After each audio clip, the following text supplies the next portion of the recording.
You wake up, gasping, in a narrow metal pod, one blinking red light above you, flickering like a heartbeat.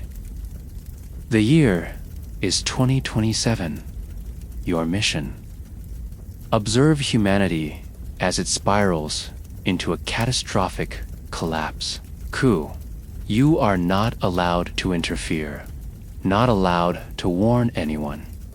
Your earpiece buzzes with static as a calm voice says, "Welcome to Ground Zero. The new Black Death has begun." You open the hatch and step out into a bustling city, unaware that in just 18 days, 1 in every 3 people here will be dead. There is no cure. There is no time. And worst of all, no one believes it is happening. You have arrived too late. By the time you realize the scale of what's coming, survival is no longer an option. But this is not just a retelling of history. It is history reborn, deadlier, faster, and wrapped in the ignorance of a world too modern to believe it could still die from a plague. The year is 2027. You have traveled from the safety of your present, from an era where COVID-19 was treated as the great pandemic of our time. What awaits you now is far worse. This is not a mutation of a modern virus, nor a lab leak conspiracy theory. This is the Black Death reborn. A superbug unlike anything Earth has seen in 700 years. Scientists called it Yersinia pestis, variant Theta, but no one remembers that name anymore. To the people it kills, it is simply the Black.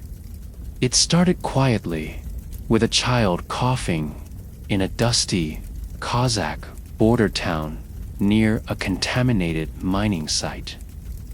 By the time doctors reported the case, the family was already dead, and a cargo shipment carrying infected goods had reached a global shipping hub. Within weeks, the bacteria had reached every continent, hitching rides through human breath, skin contact, and even contaminated rainwater. Unlike its 14th century ancestor, this version is airborne, resistant to antibiotics, and adapted to attack the lungs, nervous system, and even the skin. It does not just kill, it melts society. As a time traveler, your role is to witness, not interfere. You will see firsthand how society fails to comprehend what is coming until it is far too late. In a world still recovering from climate shocks, political polarization, and trust fatigue after COVID, warnings are dismissed as fear-mongering. The virus thrives in airports, subways, and nightclubs. And while world leaders argue over containment policies, people die in silence, often misdiagnosed, untested, and untreated. This story is not about how the world fought the... You arrive on the outskirts of a windswept mining village in eastern Kazakhstan, your boots crunching against a frozen dirt as you step out of your cloaked observation drone. It is January 17th, 2027. The air is bitter, thick with dust and diesel fumes from rusting trucks hauling or to a nearby industrial complex. The sun hangs low, casting long shadows across crumbling concrete. Few outsiders ever come here. But buried beneath the ground lies a secret that is about to rewrite history. Inside a weathered shack on the edge of town, a young boy named Timur is coughing violently. His fever peaking at 41 degrees Celsius. His parents believe it is a bad cold. His skin is clammy, and black blotches begin spreading across his chest and neck. The family burns sage, places damp cloths on his forehead, and prays. No one suspects the true cause, a mutated bacterium awakened by human greed. The mine he lives beside, abandoned after a decade of radioactive copper extraction, has long been leaking toxins into the soil. Recently, a subcontractor began drilling deeper, disturbing long-dormant animal remains sealed in a permafrost layer. Fleas, preserved for centuries, were exposed to the open air. One found its way into the home of Timur's father, who unknowingly brought it in on his boots.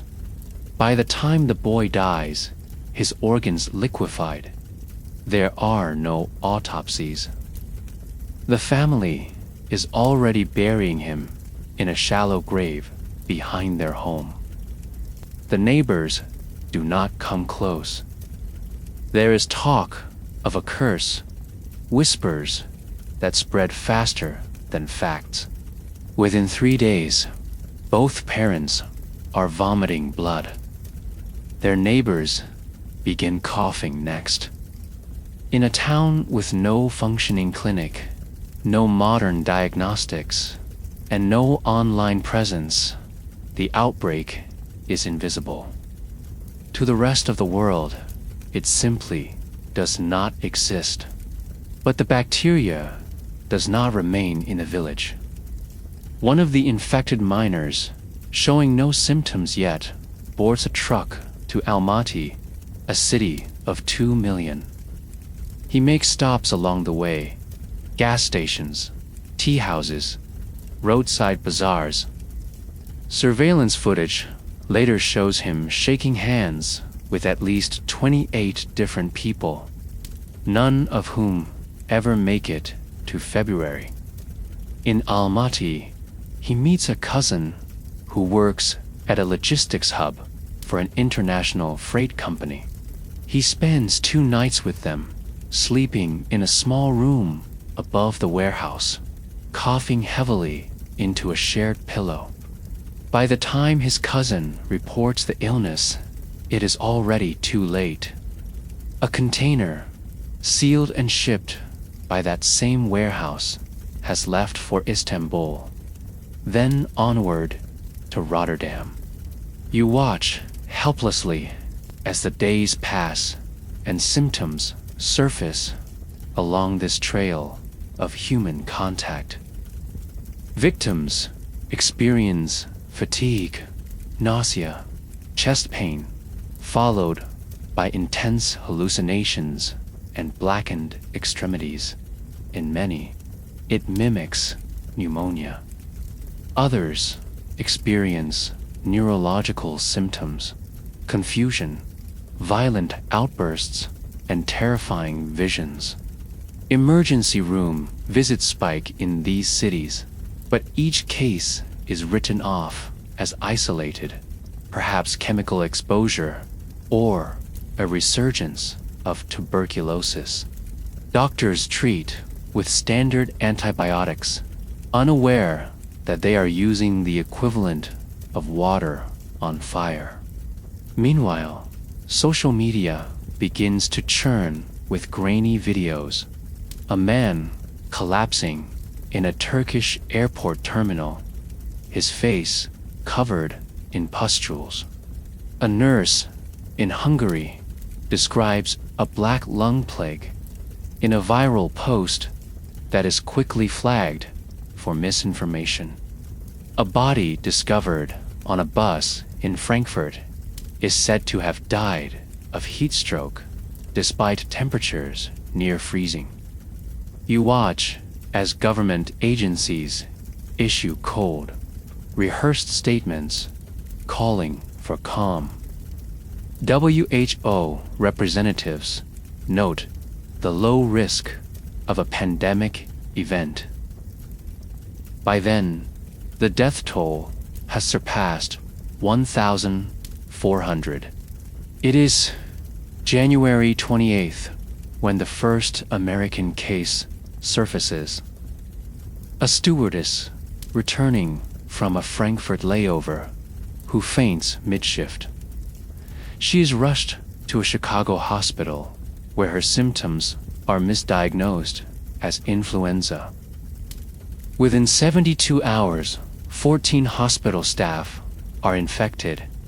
4 days later, 3 more U.S. states report similar cases.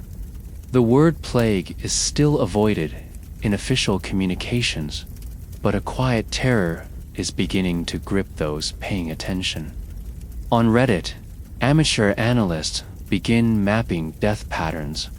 A virologist in Japan sounds the alarm on a live stream, comparing DNA fragments to Yersinia pestis.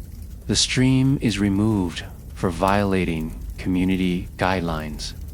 Meanwhile, Timor's village, Patient Zero's birthplace, is now a ghost town.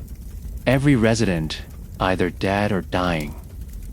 International journalists try to reach it, but are turned away by armed guards claiming geological instability. Satellites reveal mass graves, some still open, some freshly filled, but the world is distracted. Markets are rebounding after a mild recession. Global news is covering celebrity divorces, football tournaments, and a tech company's new AI breakthrough. The plague thrives in this blind spot. You begin to feel the overwhelming scale of what is unfolding. Airplanes are still flying. Subways are still full. Tourists are taking selfies at European landmarks. The Black Death of 2027 has already touched 3 continents and has done so with surgical stealth. You understand now that the plague is not just biological, it is psychological, cultural. It spreads through silence, through disbelief, through institutions trained to doubt before they act. Then, a terrifying twist. On February 1st, Turkish health officials announce that one strain of the infection shows signs of latency. Patients can appear healthy for up to 12 days while still being highly contagious. This is no longer just a tragedy.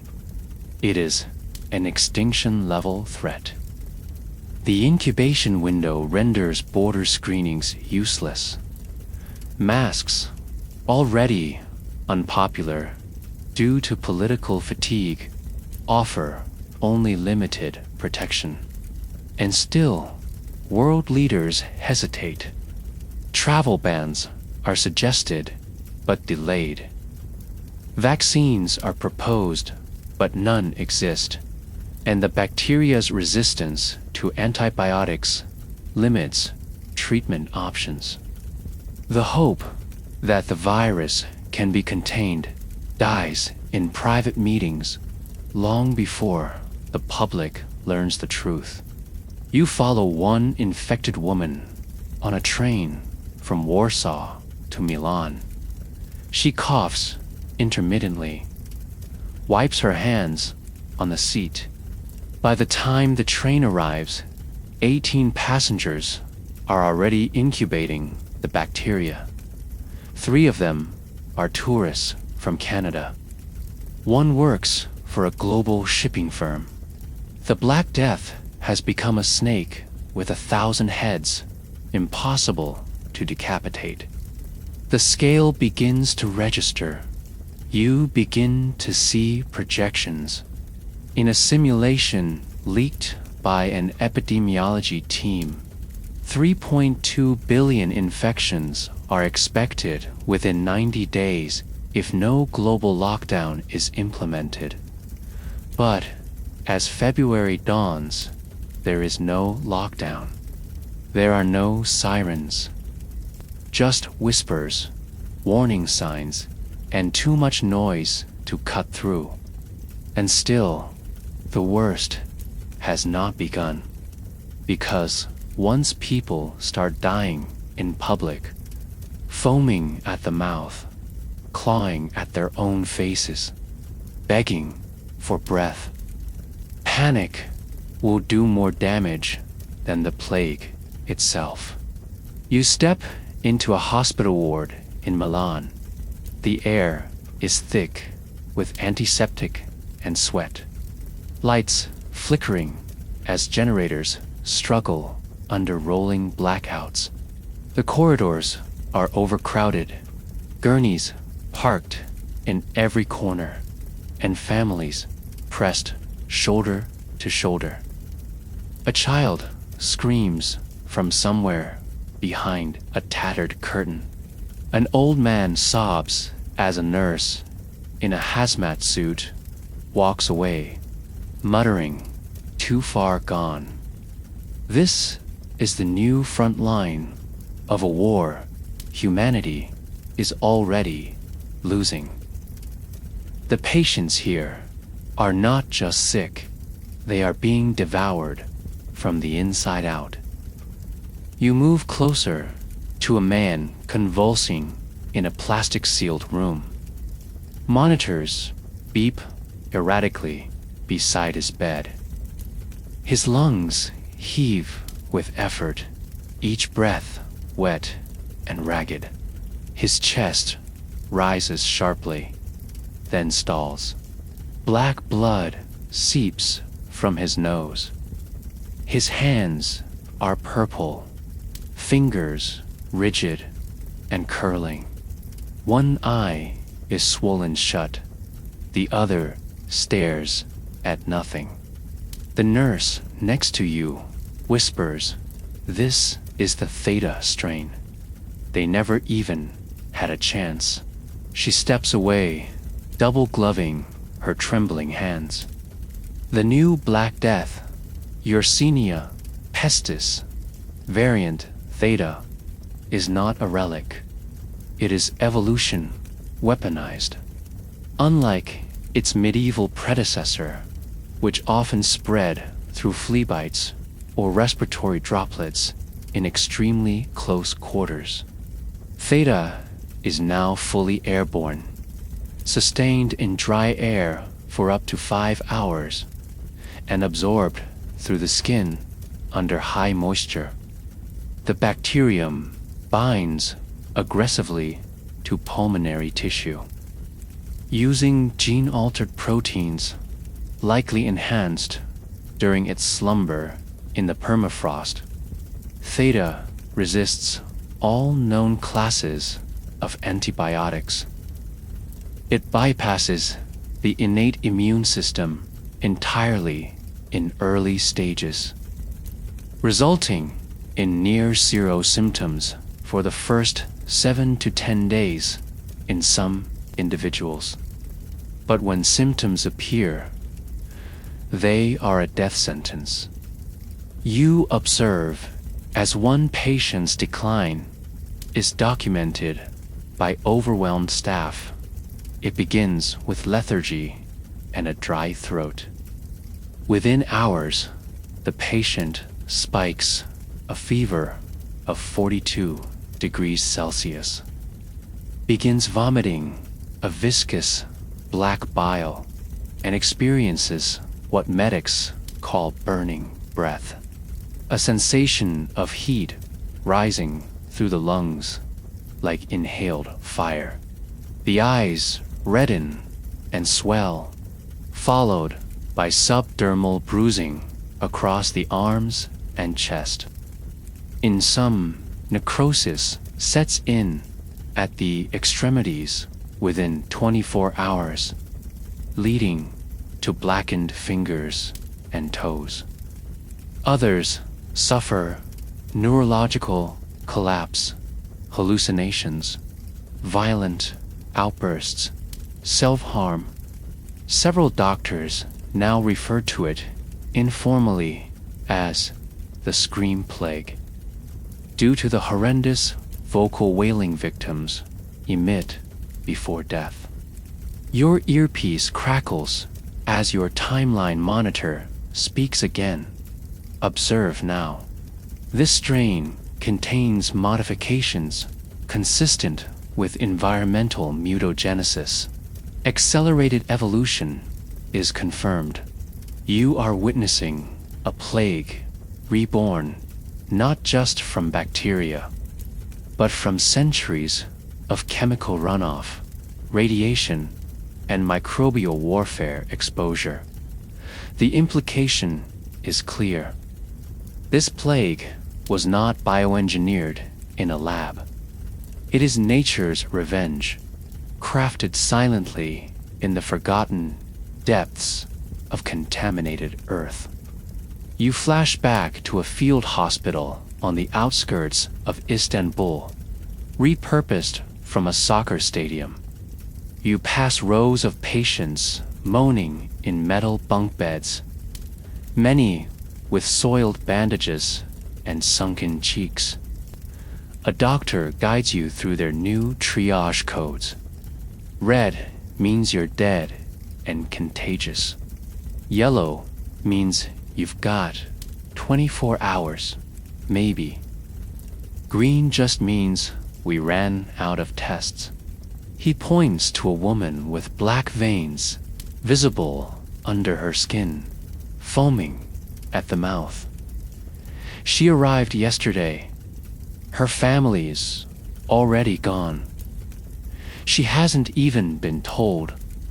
Elsewhere, the symptoms begin to vary.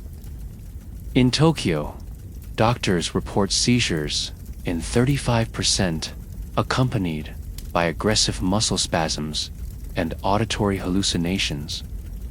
In Sao Paulo, doctors describe living corpses, victims still walking, talking, and smiling, even after necrotic tissue appears across their faces and hands. Some seem unaware of their own dying state, exhibiting dissociation and euphoria, followed by total collapse in minutes. This variation terrifies scientists.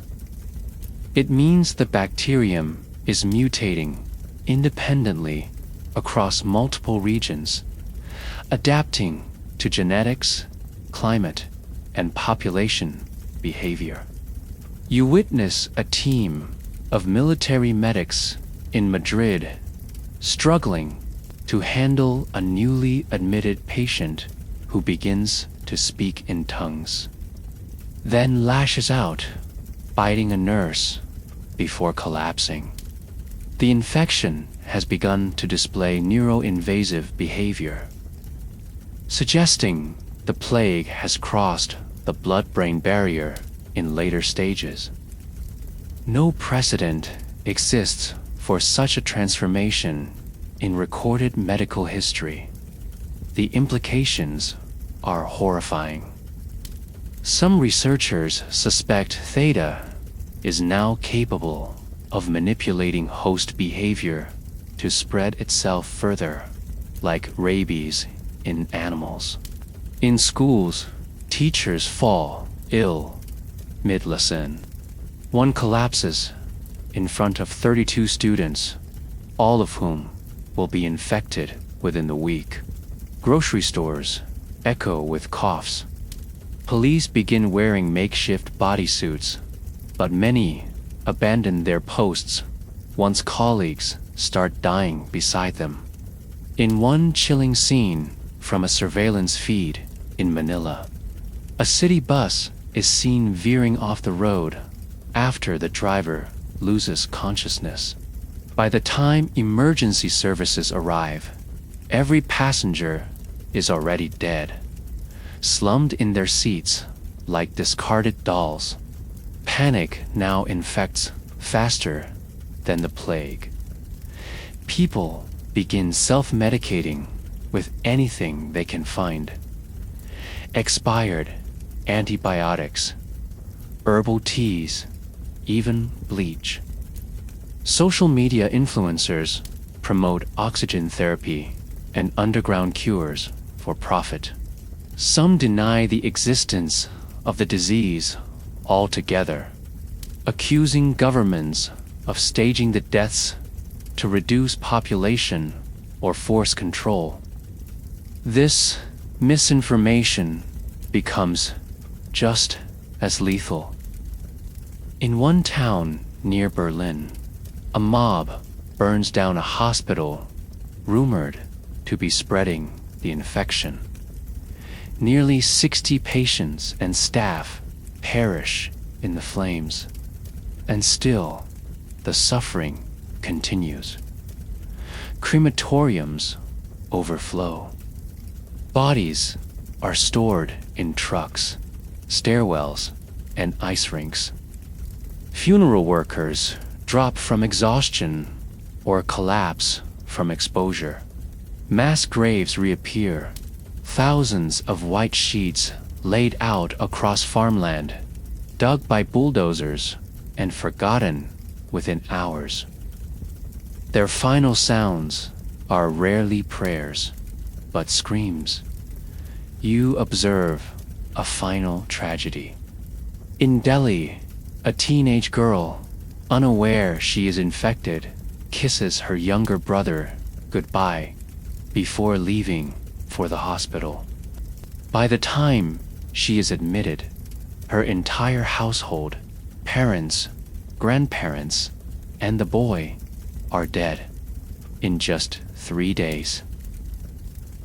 The images of her breakdown are shared globally. They spark a wave of suicides across multiple nations as the hopelessness finally sinks in. No one is coming to save them. No one even knows how. The plague's true power is not just in its symptoms, but in what it does to the human spirit. It strips people of their dignity, of their ability to die peacefully. It replaces community with suspicion.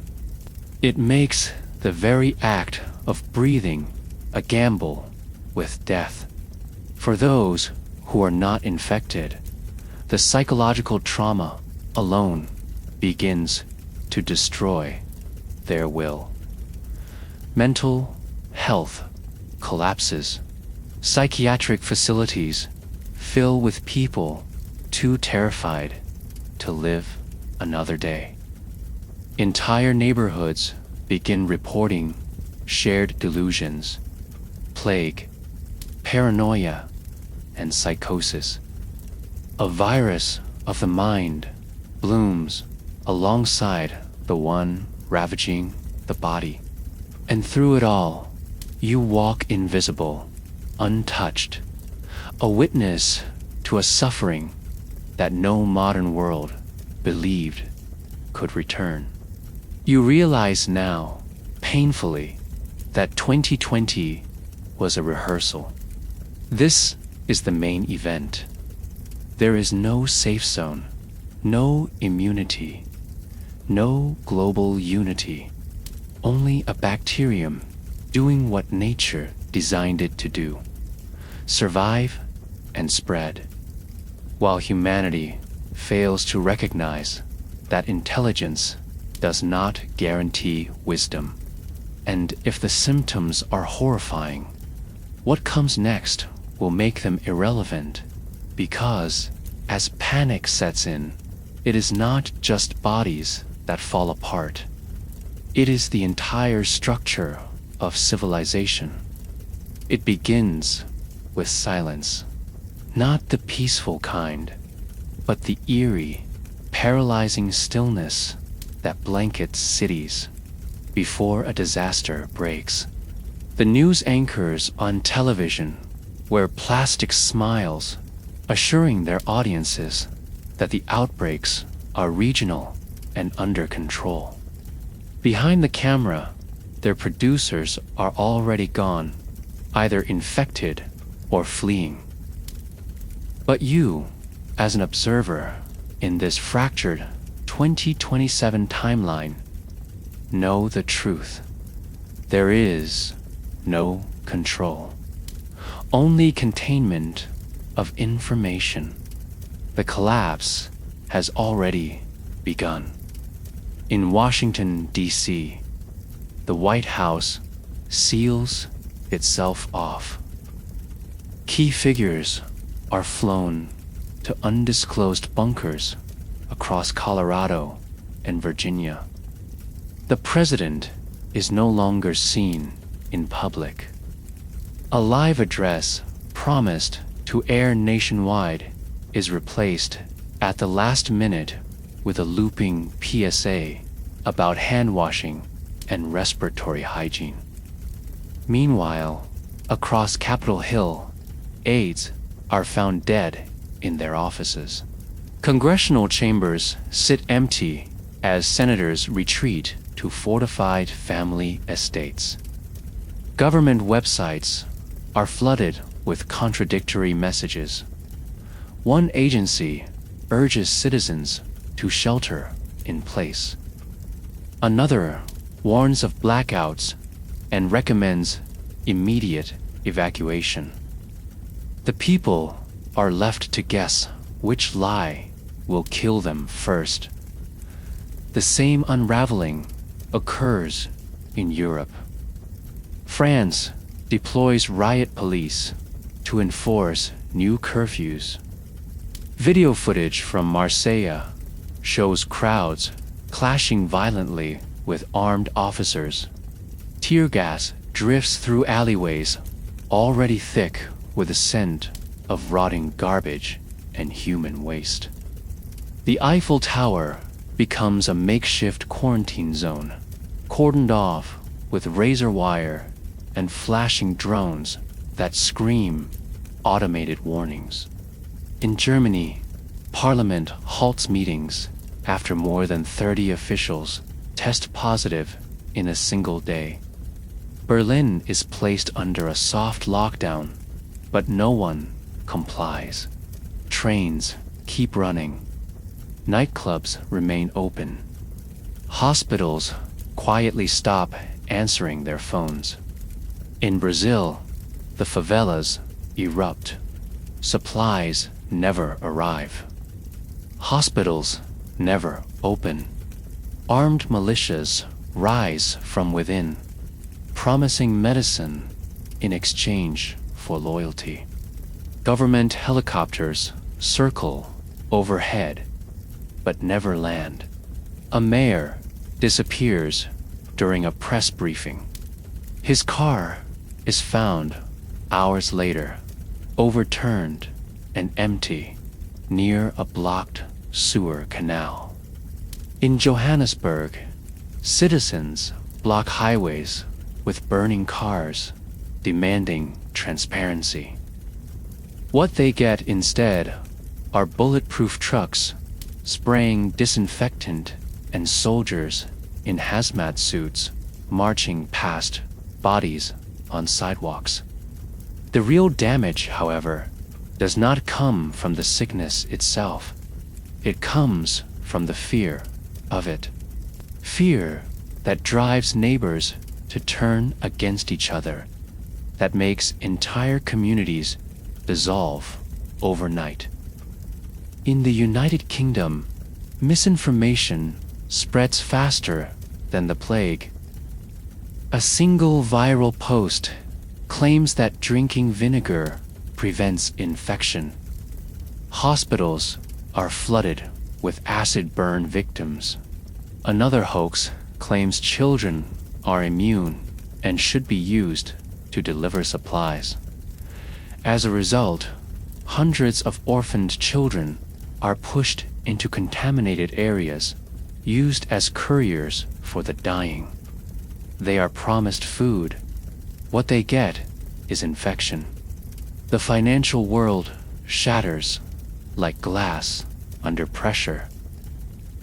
The New York Stock Exchange suspends trading for the third time in a week. Cryptocurrency markets spike as desperate investors flee fiat currencies. But when the major exchanges go dark after an unexplained cyber-attack, portfolios vanish into the void. Banks impose withdrawal limits. ATMs are smashed in the streets. Supermarkets are emptied, not by panic buyers, but by armed gangs who take what they need and burn the rest. In cities like Jakarta and Cairo, looters storm pharmacies and clinics, dragging out nurses and volunteers who beg for mercy. Law and order is now just a phrase printed on abandoned station walls.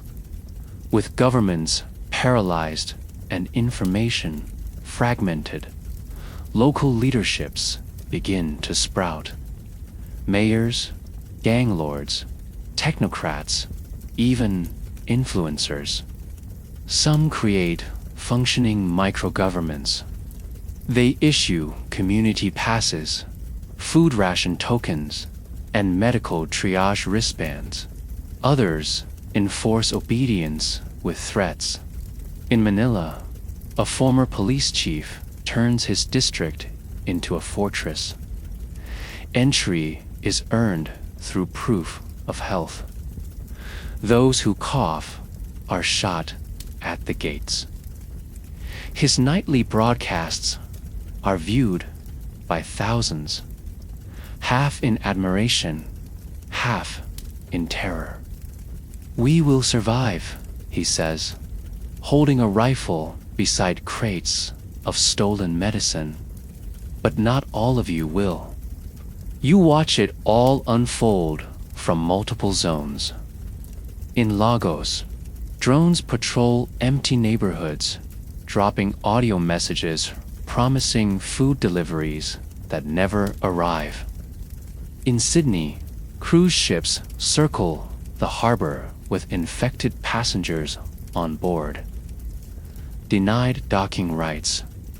In Detroit, police departments are shut down as entire squads fall ill or resign. Officers loot their own precincts before disappearing into rural communities. An underground rumor surfaces that the government has created the plague to reset the global population. Another counters it, claiming the virus is divine punishment. Neither is true, but both are believed by millions. Even the military cracks. In Russia, conscripts desert en masse, their barracks turned into tombs of coughing bodies. The Kremlin goes dark, the last message from the Prime Minister being a radio transmission warning citizens to stay home or stay dead. China initiates an internal scorched earth policy. Entire districts are cut off with welded steel barriers. Inside them, no one is seen again. Western news calls it genocide. Eastern media calls it containment. You call it a death sentence. The world's major communication networks suffer repeated outages. Submarine cables are damaged, possibly due to sabotage or seismic events caused by unmonitored power infrastructure collapse. Live streams freeze. Satellite dishes show only static. Cell towers begin to fail as maintenance crews fall sick or stop showing up.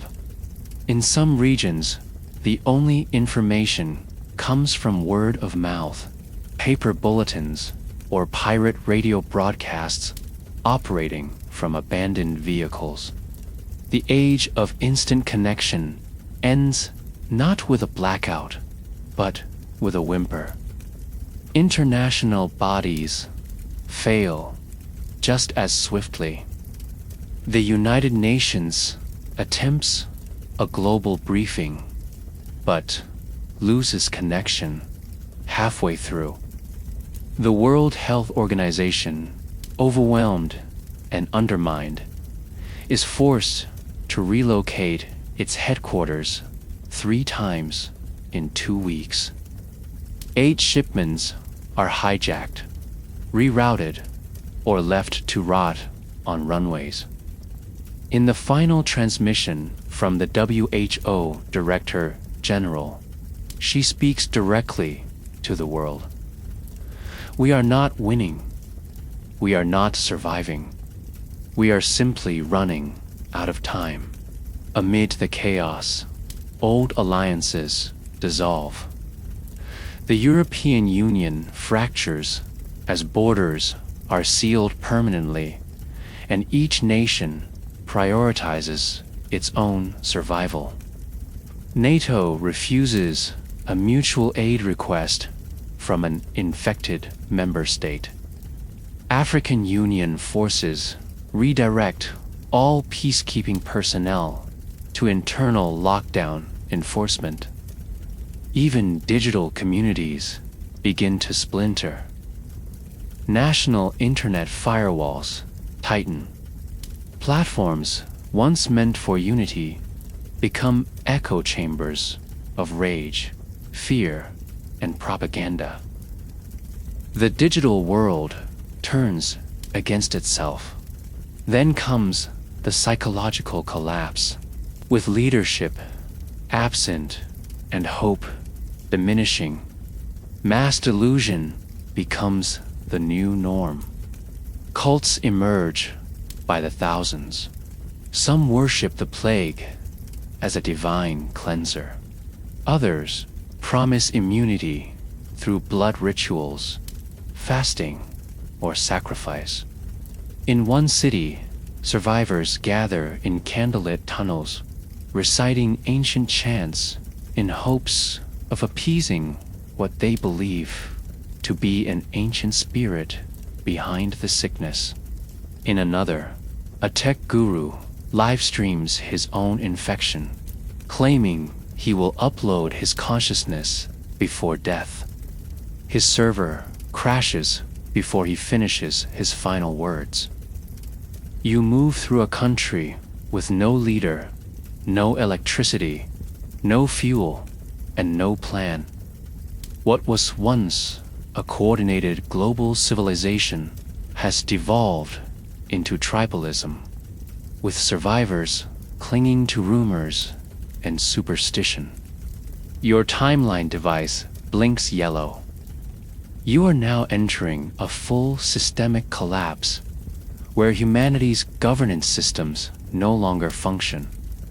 From capitals to villages, the result is the same: disintegration. The phrase "flatten the curve" is never uttered. There is no curve, only a cliff. And as governments vanish, the next threat does not come from politics or panic, but from the very world we built. Our cities, machines, and systems all collapsing under their own weight. It is now mid-February 2027. You arrive in what was once New York City. But something feels different. before you even step out of your cloaked drone. From above, the skyline is intact, but the soul of the city is gone. Streetlights flicker intermittently. Entire neighborhoods sit in darkness. Fires burn in the distance with no emergency sirens in pursuit. The rivers that once carried ferries and cargo ships now reflect abandoned vessels drifting aimlessly. You descend into the heart of a dying metropolis, where infrastructure, the backbone of human progress, is unraveling street by street, second by second. The subways are the first to fail. Engineers stopped showing up days ago, and with them went the constant maintenance that kept the system running. You walk through a tunnel beneath Brooklyn, where rats scurry through puddles of backed-up sewage and fluorescent lights blink overhead. A train sits motionless on the track, its windows fogged from within. The interior silent except for the occasional metal creak. You peer inside. No one moves. Everyone aboard has succumbed to the plague mid-journey. No one came to retrieve the bodies. They remain seated, strapped in like forgotten passengers on a ghost ride to nowhere. Above ground, power grids are collapsing in domino fashion, with energy companies short-staffed and utility technicians overwhelmed or dead. Substations overheat. Transformers explode in bursts of fire. Rolling blackouts turn into full regional shutdowns. In Los Angeles, entire districts go dark. Hospitals lose backup power. Elevators stall between floors. Traffic signals vanish, replaced by confused chaos at every intersection. Helicopters crash from fuel shortages or mid-air collisions. In Tokyo, the famed efficiency vanishes beneath a blanket of gridlock. Highways become parking lots where the sick die behind the wheel. The city's neon glow fades, one building at a time. Water becomes both poison and luxury. You step into a high-rise apartment in Dubai, where luxury penthouses now hoard bottled water behind locked security doors. Faucets run dry, or worse, spit out foul-smelling liquid laced with bacteria. Water treatment plants, many of which rely on a delicate chain of automation and human oversight, have either shut down or failed under overuse and contamination. Without proper maintenance, chemicals are dispensed erratically. You witness an entire town in the Philippines poisoned by an accidental flood of chloramine that was never regulated. The dead float in shallow canals. Their homes are still lit by candlelight, waiting for help that will never come. Garbage begins piling up. Without collection, landfills overflow.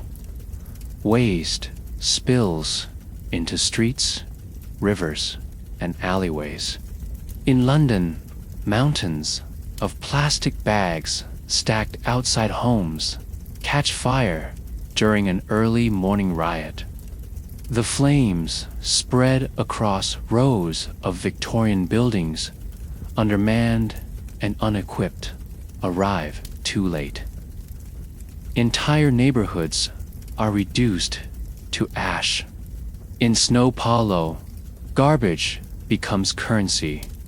Traders barter antiseptic wipes and hand sanitizer in exchange for access to private dumpsters rumored to contain untouched food. Children dig through refuse, barefoot, unaware of the infection-laced syringes buried within. The transportation system grinds to a halt. Planes are grounded, their runways overtaken by weeds and parked military vehicles.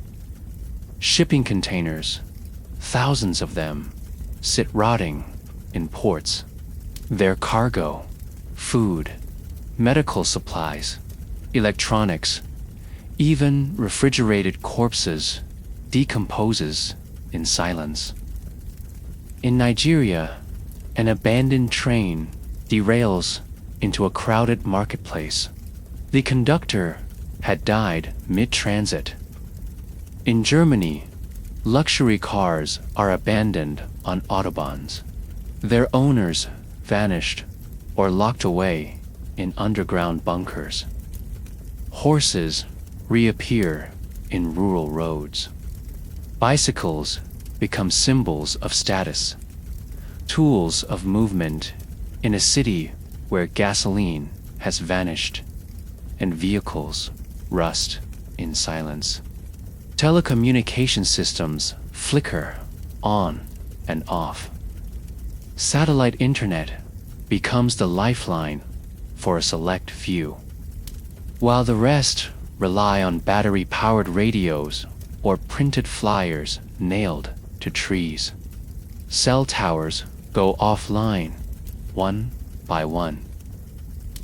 You pass a neighborhood in Detroit where messages are now left in chalk on pavement. Warnings, requests for help, names of the dead. A teenager with a megaphone walks the streets every morning reading confirmed infection zones, like a town crier in a medieval plague village. The irony is inescapable. The future has eaten itself, and the present now looks like the past we thought we had outgrown.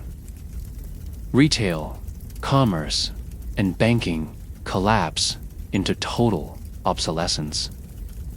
You witness a man trying to use his credit card to buy bottled water at an abandoned pharmacy. The terminal is dead. The employee long gone. The shelves picked clean. The glass shattered. Inside a luxury mall in Seoul, mannequins lie broken on the floor as looters carry out bags of stolen designer clothes. Not because they are needed, but because theft is the only action left that feels like control. ATMs are gutted, often repurposed as barricade material or burnt for warmth. Gold has no meaning here. People trade food, water, medicine, and bullets. You are not surviving with wealth. You are surviving with willpower and luck. Public transportation becomes death traps. Buses are boarded with hope and exited with infection. Ferry terminals become breeding grounds for disease. Metro stations become camps for those who refuse to leave cities, now too sick to move. In one station beneath Moscow, thousands of people squat in the dark, breathing recycled air thick with bacteria. Their eyes are hollow, their skin pale, their voices low. A cough echoes down the tunnel like the toll of a bell. Then There are the machines. Smart cities turn stupid when AI fails without updates or supervision. Automated traffic systems create accidents instead of preventing them. Cleaning drones in hotels malfunction, flooding rooms with chemicals. Delivery robots are hacked to carry contraband. In one city, an autonomous car refuses to stop, endlessly looping a 4-block radius. Its deceased passenger still upright behind the wheel. In another, a food dispensing kiosk begins issuing expired meals due to a server error no one is left to fix. The systems we built to make life easier now crumble into liabilities. Hospitals are overrun. Equipment meant for thousands now stretched across tens of thousands. CT scanners gather dust while oxygen tanks are fought over. In Mumbai, doctors collapse mid-surgery, their masks soaked in sweat and tears. In Paris, nurses record voice memos instead of medical charts, leaving behind audio archives of chaos. You hear one play on a loop, the voice trembling. Room 408 down. Room 409. We can't find the morphine. We've run out of gloves. The final entry ends in silence. When you visit that hospital days later, it is empty. The floors are sticky. The walls marked by handprints. Outside, civil engineers try to maintain what they can. But without backup, they are helpless. Power plants flood. Dams crack. Subway tunnels leak. Sewage spills into basements. You walk past a collapsed overpass in Los Angeles. Hundreds dead beneath the rubble. The cause: a simple wiring fault, never corrected because the only technician assigned to inspect it died 3 days before his scheduled shift. The entire modern world balanced on the backs of invisible labor. Now that labor is gone, even nature begins to reclaim its territory. Weeds crack through asphalt. Wildlife appears in unexpected places. Foxes in Times Square. Bears on Korean expressways. Monkeys inside Sri Lankan airports. Trees sprout from rooftops. Vines creep across abandoned factories. And rain, no longer filtered by city systems, pours down brown and oily. In this new world, nature does not heal. It adapts as it always has, while humans watch everything they built erode beneath their feet. You finally stand atop a skyscraper in Shanghai, looking down on a city once glowing with ambition. Now it is muted, flickering in and out of life. Elevators are dead. Streets are silent. The only sounds are wind, distant gunfire, and the low hum of a world remembering how to die. You realize then, infrastructure is not a monument to progress. It is a fragile illusion. Remove the people, and the city crumbles. Remove the systems, and civilization follows. And with the cities falling, the true cost of survival begins to emerge. Not in policy or medicine, but in desperation, greed, and moral decay. What rises next is not law. It is the marketplace of chaos. You step out into what used to be a downtown supermarket in Rome.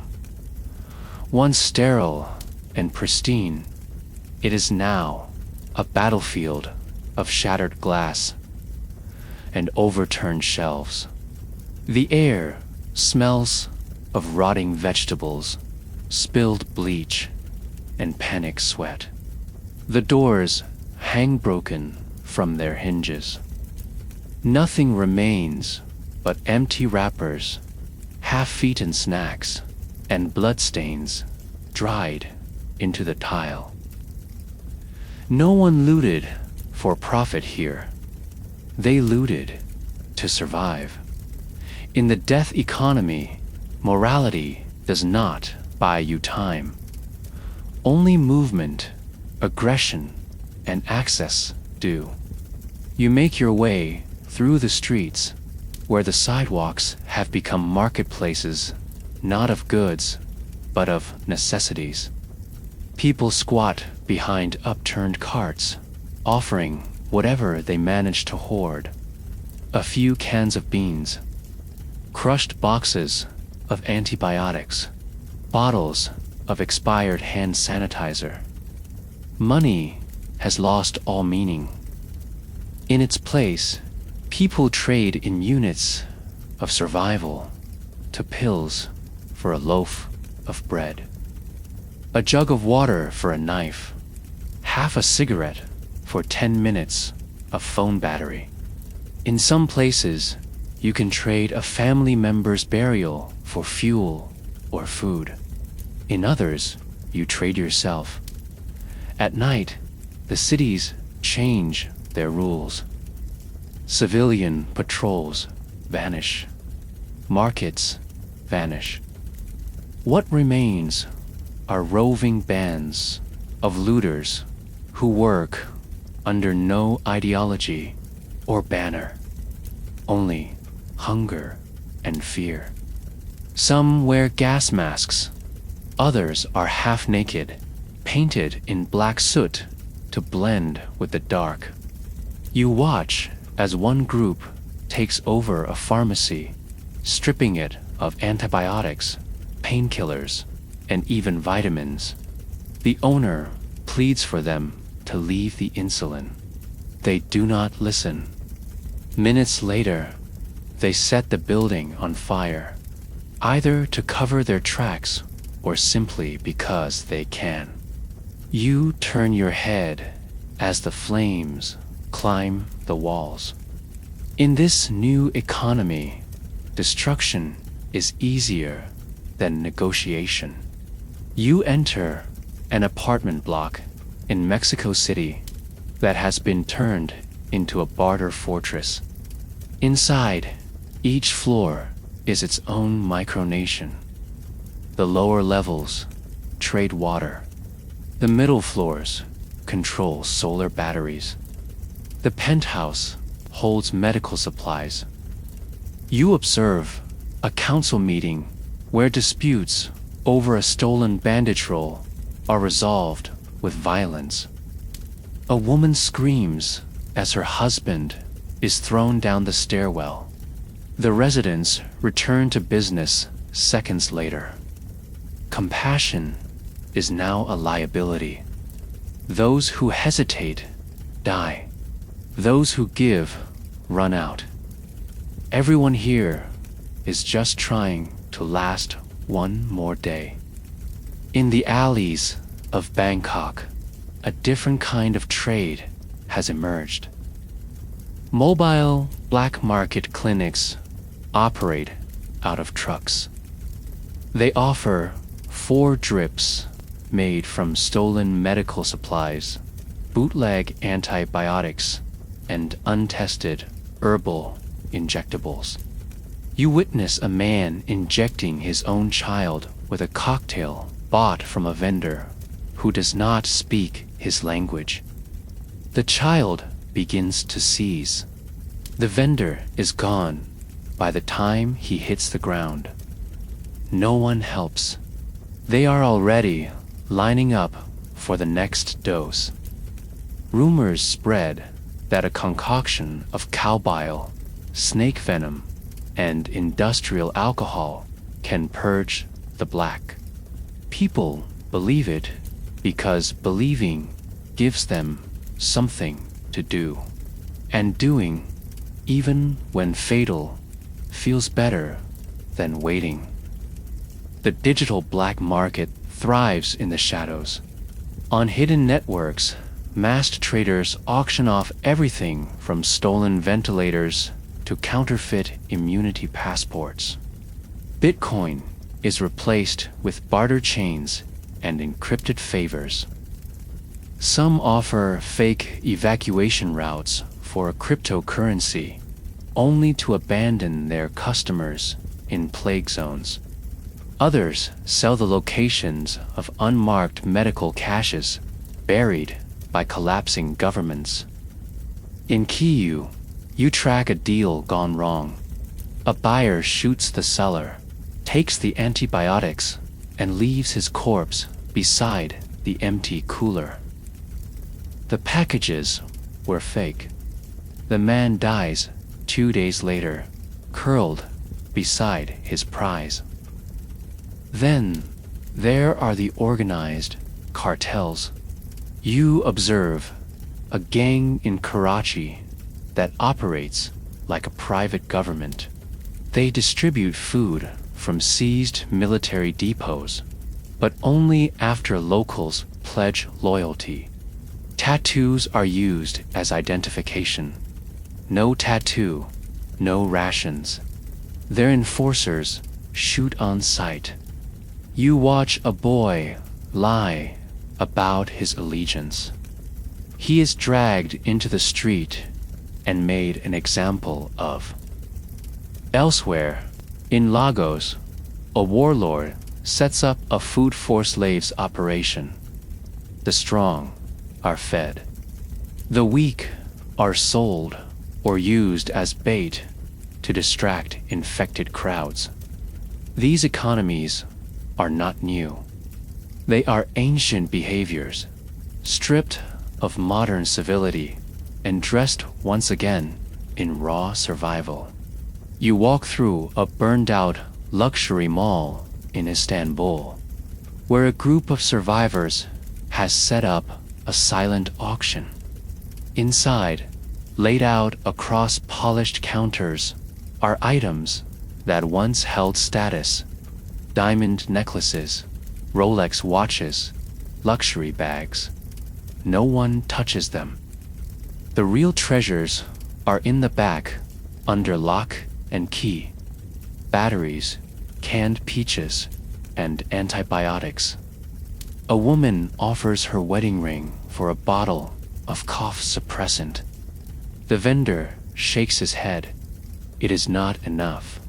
In Cairo, a former banker now sells information. He memorizes lists of known clean wells and uninfected safe houses and recites them for a price. His customers are desperate, handing over whatever they have: shoes, gasoline, stolen wedding photos. Information is gold, but trust is scarce. When asked why, he continues. The man replies, "Because when they're gone, they don't come back to complain." In rural America, bartering becomes the only economy. Firearms are traded for chickens, seeds for painkillers. Local militias control intersections. You approach a farmhouse guarded by sandbags and armed civilians. Inside, a family has converted their garage into a trading post, complete with maps, lists, and rules. They do not allow outsiders inside unless vouched for by someone known. You watch a stranger arrive, coughing. The negotiation lasts 3 minutes. Then a gunshot. The family returns to sorting supplies. The mental toll of the death economy is visible in every interaction. Mothers trade away their dignity. Fathers rob for cough syrup. Children beg with hollow eyes. There are no receipts, no refunds, no protection. Once the systems that maintained law, pricing, and trade collapsed, humanity reverted. Not to chaos, but to a form of ancient order governed by fear, force, and scarcity. You witness a woman in Berlin sell her last insulin dose to save her sister, only to watch her sister die days later of heart failure unrelated to the plague. The insulin now gone. The seller vanishes into the streets, unable to live with the guilt. In Tokyo, a child becomes the local courier for medicine, sprinting between collapsed neighborhoods. Everyone loves him, until one day he does not arrive. His body is found with supplies still intact. He had been mistaken for infected and left to die in a locked stairwell. The death economy does not reward the clever or the kind. It rewards the cruel, the fast, and the unseen. It rewards those who hoard, those who flee, those who take without hesitation. You see how quickly humans adapt to this rule. You see how many were always waiting for the collapse, ready to rise the moment order fell. Then comes the final phase, commodifying the sick themselves. In Eastern Europe, human experimentation re-emerges. Black market researchers abduct infected individuals, hoping to find immunity in their blood. Survivors are hunted like rare beasts.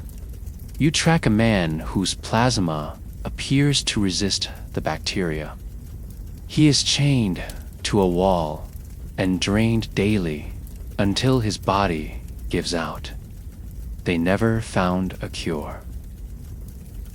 In the back of a shipping container in Buenos Aires, people gather in secret to auction off plague corpses to scavengers looking to strip them for valuables or organs. There is no oversight, no decency, only necessity. Even in death, the human body becomes currency. You leave as quietly as you arrived, the sound of plastic gloves and desperate bargaining fading behind you. This is not looting. It is not crime. It is the only economy left.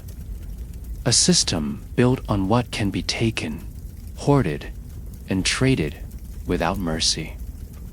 You are not buying things anymore.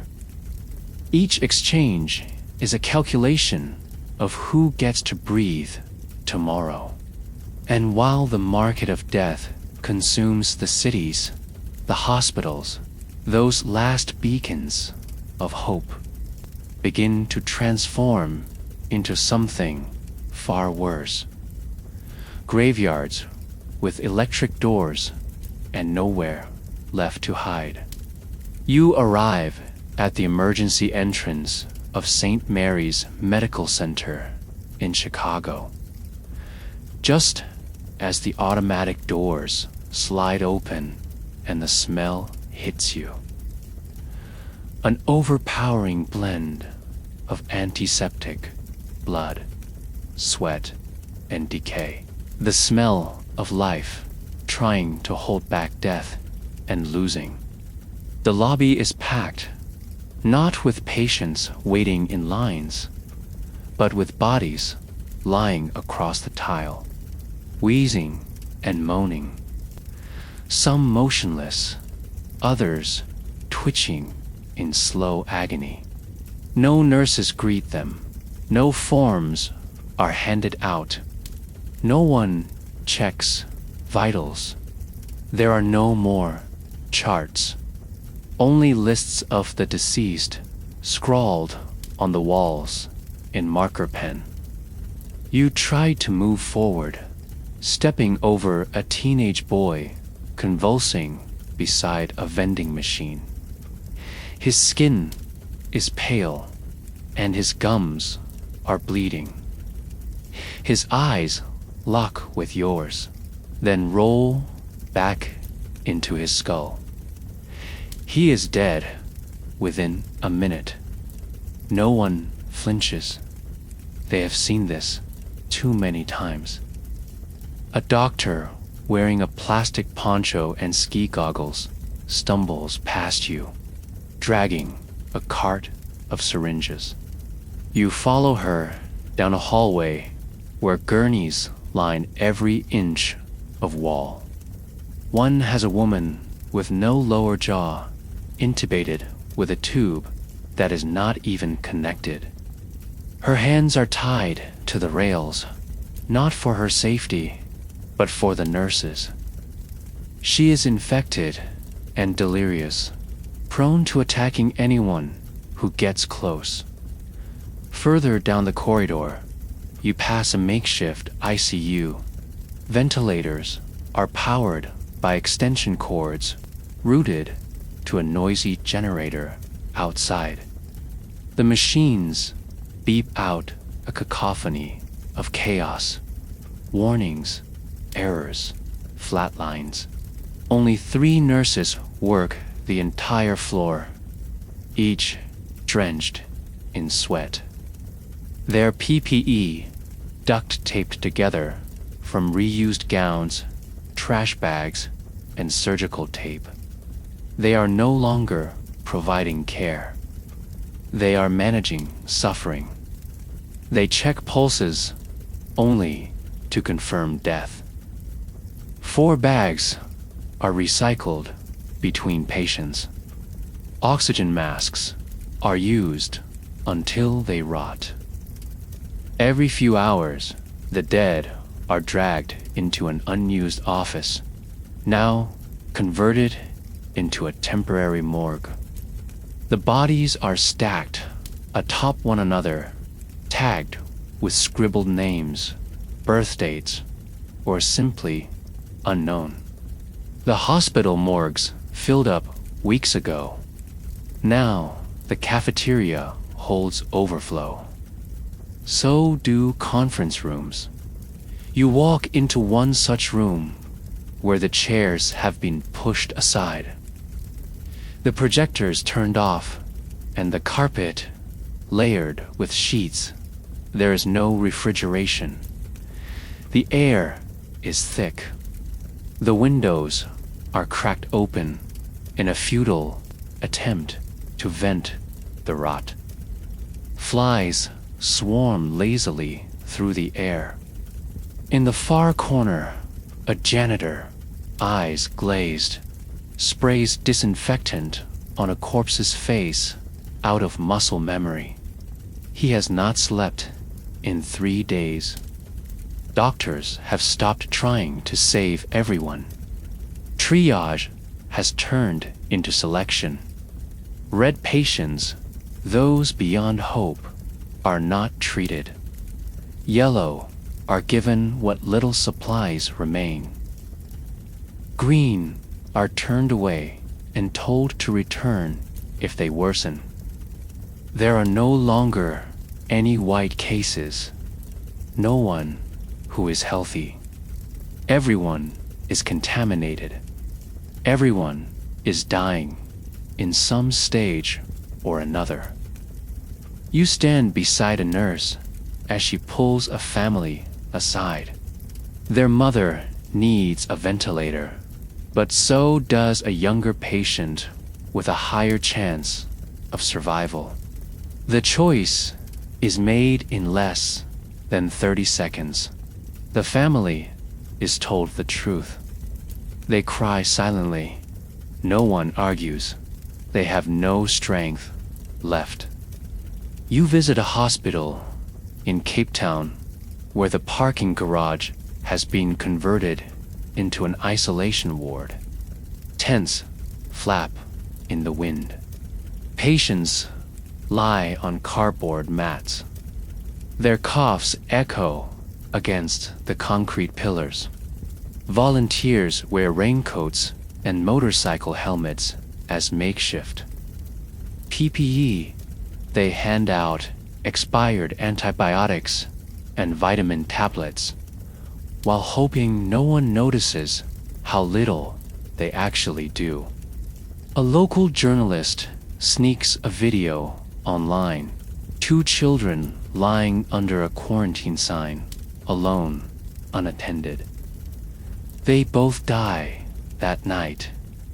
The video goes viral. Nothing changes. In India, you stand inside an overwhelmed hospital in New Delhi. It is over 45 degrees Celsius inside. The air thick with moisture and grief. Patients are packed, two, to a bed, some lying on top of each other, some on the floor. There are no fans. Electricity flickers every hour. One doctor performs CPR on a man in the hallway, while another tries to resuscitate a child with a manual pump, her arms trembling from exhaustion. Behind them, a group of survivors chant prayers beside a plastic-wrapped corpse. Everyone has accepted that survival here is not based on medical care, but on chance and proximity. Eventually, hospitals begin to shut down, not officially, but simply through abandonment. Staff do not return after their shifts. Supplies run out. Generators stall. You visit one such facility in Buenos Aires. Its doors are locked from the outside, but inside, the cries of patients still echo. Someone has spray painted "Do not open" across the windows. The few who remain are those too sick to leave. You watch them from the rooftops, their movements slowing over days until, finally, the hospital is silent. The building remains as a tomb, its corridors filled with the unanswered pleas of the forgotten. Medical ethics disintegrate. In parts of Eastern Europe, euthanasia is performed without consent. Doctors, overwhelmed and cornered, injecting the terminally ill to make room for others. In Montreal, a whistleblower reveals that some hospitals are staging fake transfers to relocate patients who will never return. In Manila, a triage officer begins charging bribes for access to oxygen tanks. A nurse is caught using expired morphine to sedate the dying. There is no legal alternative. The laws that governed healthcare have collapsed. What remains is improvisation, instinct, and guilt. Then come the horrors.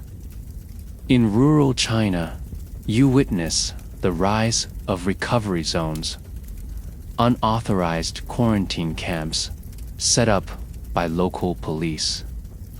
Patients are locked in with minimal food, no doctors, and zero oversight.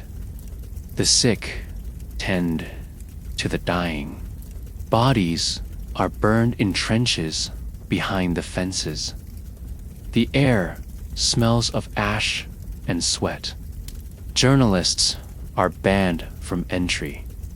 You sneak in, your cloak barely functioning. What you see will haunt you. Rows of women in blood-soaked gowns lying in makeshift cots, their eyes glazed, their bodies twitching involuntarily. Some still whisper for help. Most are too weak to speak. In Kenya, a 10-city hospital is overwhelmed after a shipment of vaccines turns out to be counterfeit.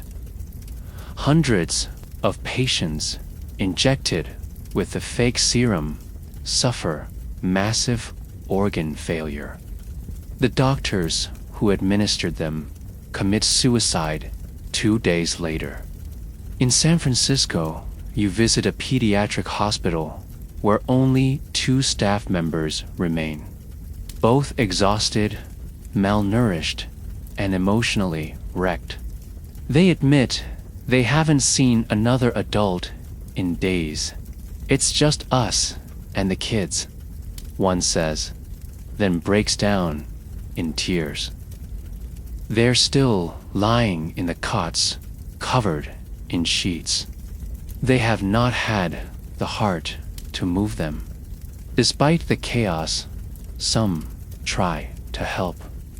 You find makeshift clinics operated by former EMTs, medical students, and retired physicians who never expected to return to the field. They sterilize with vodka, stitch with fishing line, and diagnose by flashlight. They work around the clock until they collapse, often from infection themselves. Their stories will never make it into history books, but in the moment, they are the last line of humanity. Fleeting, fragile, and fading. You realize now that the idea of hospitals as sanctuaries was always dependent on the thin veneer of order, electricity, and clean water. Strip those away, and what remains are rooms of desperation and delayed death. The wards no longer echo with hope, only with coughing, weeping, and the slow shuffle of shoes on dirty tile. The morgues are full. The morgues have expanded. The morgues are the hospitals now. You visit one final facility, once a world-class hospital in Seoul, now a quiet shell. The power is out. The walls are silent. You walk through the ICU and see beds neatly made, as if waiting for ghosts. The only sound is your breath. It occurs to you that this is what victory looks like for the plague. Not noise, not screaming, but stillness. But while hospitals rot and doctors fall, the plague does not rest. It adapts. It changes. It grows teeth. What comes next is not just more death, but a transformation that will rewrite the rules of biology itself. It is now March 2027, and the plague is no longer the same organism that emerged from the mining village in Kazakhstan. You arrive in Helsinki, Finland, once thought to be too cold, too isolated to suffer the full wrath of the infection. But the frost has failed to slow the death. Instead, something new has emerged. Local doctors report strange changes. Patients no longer display the original hemorrhagic symptoms. Instead, they are paralyzed, fully conscious, yet unable to speak or move. Their skin remains intact, but their pupils are dilated and fixed. Their hearts beat slower and slower until silence. You watch as a nurse waves a hand in front of a woman's face. No blink, no response, only a single tear running down her cheek. Trapped, a prisoner inside her own dying body. You board a military plane, rerouted to observe field hospitals in Southeast Asia. Inside, medical researchers are frantic, surrounded by biohazard tanks and sealed cages. They whisper to each other in urgent tones, pointing to X-rays and blood panels. Variant Theta, they call it now. A recombination event between the airborne Theta strain and an unclassified viral pathogen found in the lungs of a Thai patient. It is no longer simply a bacterium. It is becoming something else, a hybrid organism capable of evading immune detection entirely. Under a microscope, you see the shifting, branching shape of it. The cells shimmer unnaturally. One virologist quietly mutters, "It's learning." He is not speaking metaphorically. In rural Mongolia, reports begin surfacing of a strain that seems to infect without visible symptoms for up to 21 days. These carriers show no outward signs of illness. No fever, no lesions, nothing. Yet the people around them fall ill rapidly, especially those in close proximity.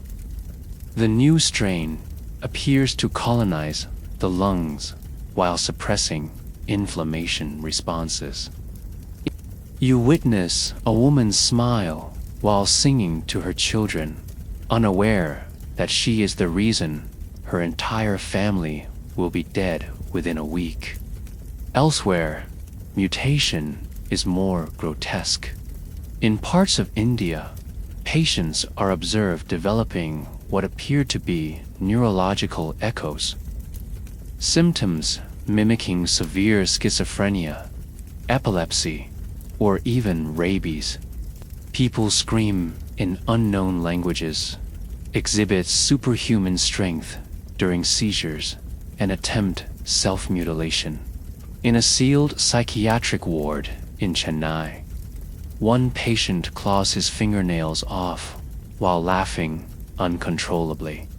Another woman attempts to tear out her own teeth. Medical staff theorize that the bacterium is crossing the blood-brain barrier with greater ease, possibly feeding on neural tissue, disrupting personality, cognition, and memory. For the first time, the disease is not just ending lives, it is erasing identities. You arrive in South Korea, where a high-security virology facility has captured several mutated samples. Scientists inject mice, ferrets, and apes. The progression is faster, more violent. One test subject begins convulsing in under 90 seconds. Its heart stops in 5 minutes. Blood vessels rupture, eyes swell and pop. The team halts the study, terrified that airborne transmission may now be amplified by pheromonal triggers, meaning the bacteria may respond to human fear hormones, becoming more aggressive in those most afraid. In other words, the more terrified you are, the faster it kills. Then the plague begins to split.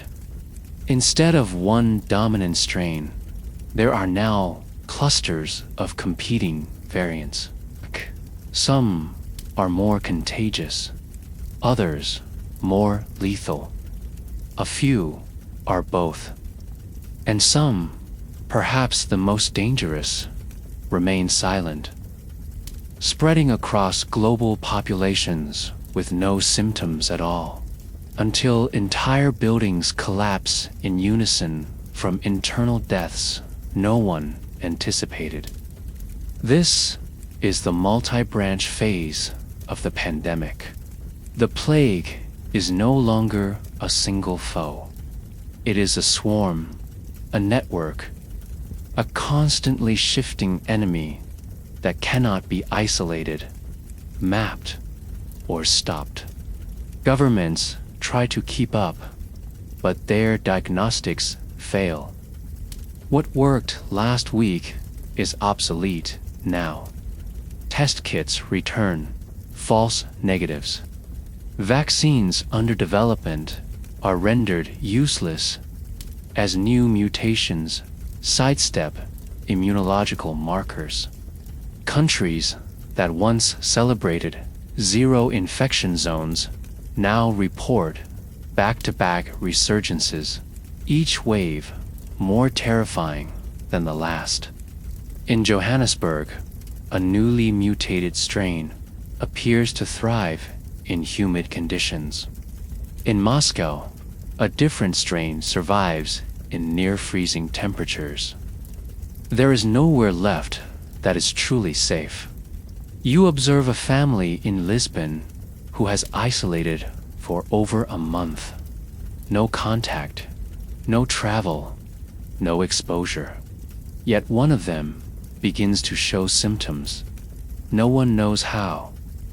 The house was sealed, the water sterilized, the food canned. The medical experts scratch their heads until one realizes the family dog had been outside once. New samples reveal zoonotic jump potential. The plague is now transmissible to and from animals, cats, dogs, even rats. The global web of infection has gone feral. In Brazil, survivors report that some infected individuals do not die at all. Instead, they enter a chronic phase, constantly sick, always contagious, yet mobile. These gray walkers, as locals call them, roam from place to place, confused, lethargic, and leaking infectious fluid. No one dares approach. Some communities shoot them on sight. Others trap them in pits. Their existence defies all previous models. Are they immune, mutated, or something worse? The plague begins to embed itself into the environment. In flooded refugee camps across Bangladesh, bacteria are discovered thriving in stagnant water. In the American Midwest, samples from cornfields show spores lingering in the soil for weeks. Rain becomes suspect. Wind carries whispers of infection. The air, the land, the animals all become vectors. In certain zones, drones fly overhead, blasting disinfectant from nozzles, creating a toxic mist that kills insects, plants, and people alike. Nothing is spared in the effort to contain what cannot be seen. The world's last scientists become hunted. In an underground lab in Norway, you meet a team attempting to sequence the genome of the latest strain. They operate in isolation, unsure whether they are even broadcasting their results to anyone anymore. Their emails go unanswered, their calls unanswered. Still, they work, sleepless and skeletal. When one of them coughs, the others stop and stare. There is no recovery protocol, only one way out. The infected scientist nods, seals the lab door, and locks himself inside. No one says a word. Religious leaders begin declaring the plague a living punishment. Some even claim it is sentient, a biblical force, a technological backlash, a biomechanical intelligence seeded long ago and awakened by human arrogance. While such ideas are dismissed by rational minds, the evidence grows difficult to ignore. The plague adapts unnaturally fast. It mutates not over years, but weeks. Process that should take centuries now takes days. It predicts human behavior, targeting cities during holidays, mass gatherings, or during moments of unrest. Some strains even seem to fade, only to return stronger in regions believed cleared. Then comes the most disturbing mutation: emotional desensitization. Some infected individuals display total emotional numbness. They no longer grieve, fear, or respond to death around them. Doctors call it terminal detachment, the final phase before collapse. These people walk into mass graves willingly.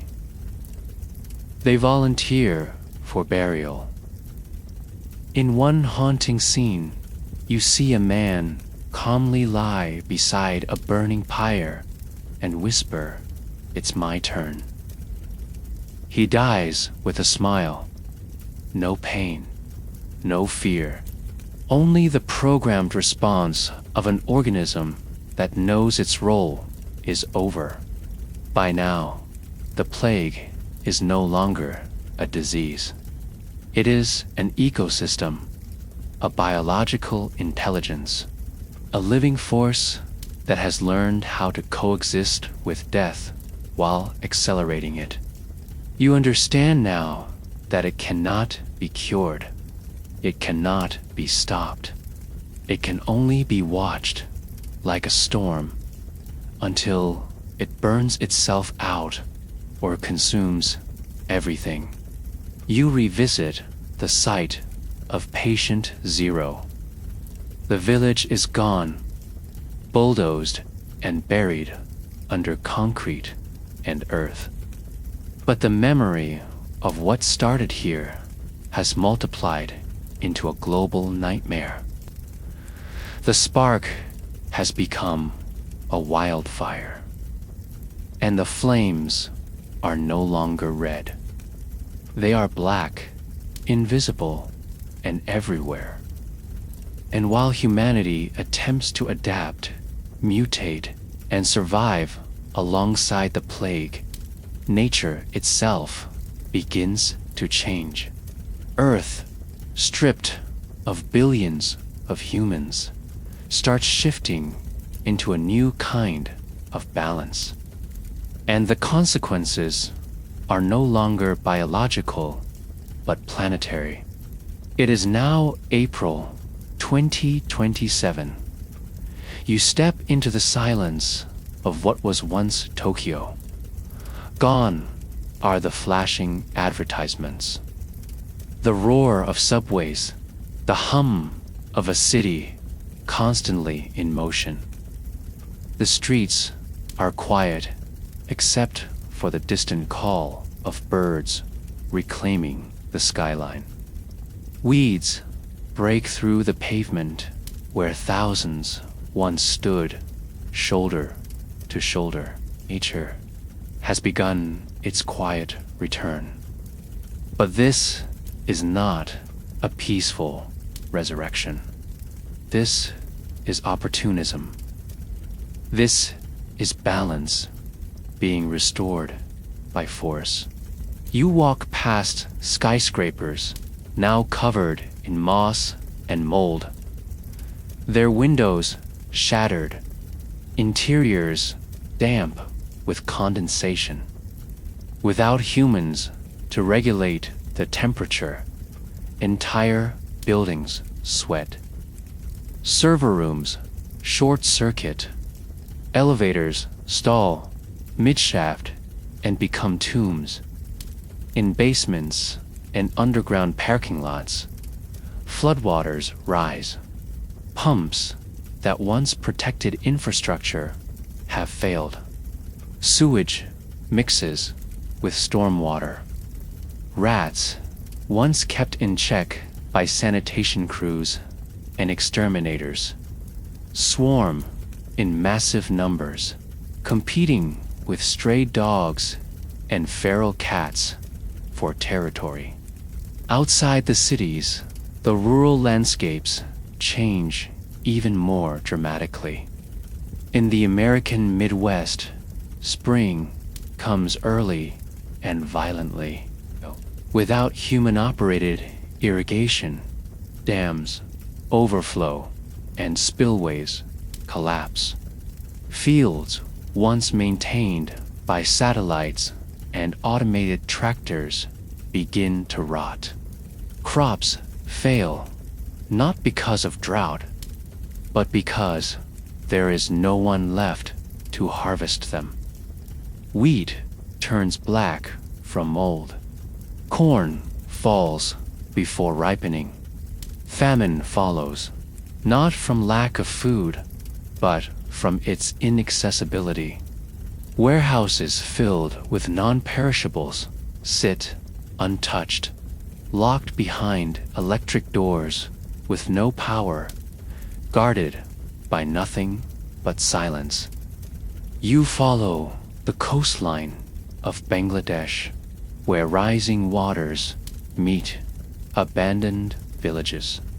Entire regions are submerged, not because of a new climate event, but because the levees failed. The engineers who maintained them are dead. The diesel that powered the pumps is gone. Fish swim through windows of empty schoolhouses. Plastic bags wrap around skeletal trees. Salt water seeps into inland aquifers, poisoning what little drinking water remains. What the plague did not kill, entropy and neglect now erase. In the skies, air quality briefly improves. Satellites observe a momentary drop in CO2 emissions. The ozone layer, once damaged by generations of industrial activity, shows faint signs of repair. Headlines call it Earth's deep breath. But this reprieve is short-lived. Fires erupt across forests as power lines collapse onto dry brush. Firefighting agencies, non-functional or unmanned, cannot respond. Entire regions of Siberia, California, and the Amazon burn freely, releasing gigatons of carbon into the atmosphere. The sky darkens again, not with industry, but with smoke. Animals begin migrating into urban centers. In Johannesburg, baboons swing across traffic lights, rooting through abandoned shops. In Madrid, wild boars roam the plazas. In Singapore, monitor lizards sun themselves on airport runways. With no humans to push them back, the boundaries blur. Zoos are broken into, not to free animals, but by the animals themselves. Lions escape and clash with feral dogs in the streets. Elephants, freed from enclosures in India, march through rice paddies to reclaim ancestral grounds. But it is not just large animals that return. Insects multiply without pesticide. Insects that carry other diseases, malaria, dengue, encephalitis, create new health crises among scattered survivors. You visit a refugee outpost in Sudan where malaria claims 10 lives a night. No one can control it. No one tries. The focus is on not starving before the next fever comes. In the oceans, plastic islands drift further ashore. With no cleanup, no barrier booms, they dissolve into beaches, killing nesting birds and choking fish. Oil rigs, unmanned, begin to collapse. One spills thousands of gallons into the South China Sea. A coral reef dies in less than a week. With no regulation, ghost fishing fleets operate unchecked. Nets drift for miles, killing indiscriminately. Tuna disappear from the North Atlantic. Sharks multiply near abandoned coastal cities, drawn by decaying human waste and food stockpiles left unguarded. In Europe, nuclear plants go critical. You stand outside one in eastern France where containment systems have failed. There is no explosion, no fireball, just a quiet leak of radiation that seeps into the soil and air. Wind patterns carry it across borders. In Ukraine, a similar facility floods due to dam collapse. Contaminated water runs into the Dnipro River. It flows unchecked into the Black Sea. Marine life begins washing up by the thousands. There's no one to test the toxicity. Only the smell warns you something has changed. The bees vanish. No one notices at first, but the crops that do survive begin to fail. Pollination stops. Orchards produce nothing. Wildflowers wilt in their prime. You pass through the fields of southern France, where once cherry blossoms now bloom only in silence, unvisited. The hum of insects is gone. In China, rice paddies begin to turn brown despite adequate rain. The entire food chain teeters from scarcity, but from imbalance. In Alaska, permafrost melts rapidly. The trapped methane beneath the tundra is released in bursts. Invisible clouds that rise into the atmosphere, adding pressure to a climate system already in disarray. You walk across the tundra and see bubbles forming in frozen lakes. They pop silently, each one is a sigh of the earth, exhaling centuries of trapped heat. In the Andes, glacial lakes break their walls. Flash floods wipe out entire, abandoned towns in minutes. Without climate monitoring, these events strike without warning. Survivors call them the sky's punishment. In truth, they are simply the delayed consequences of a world built on constant oversight that has now ended. The ecological ripple effects are no longer regional. They are planetary. You observe desertification creep across southern Europe. Wild grass overgrows on airport runways in the American South.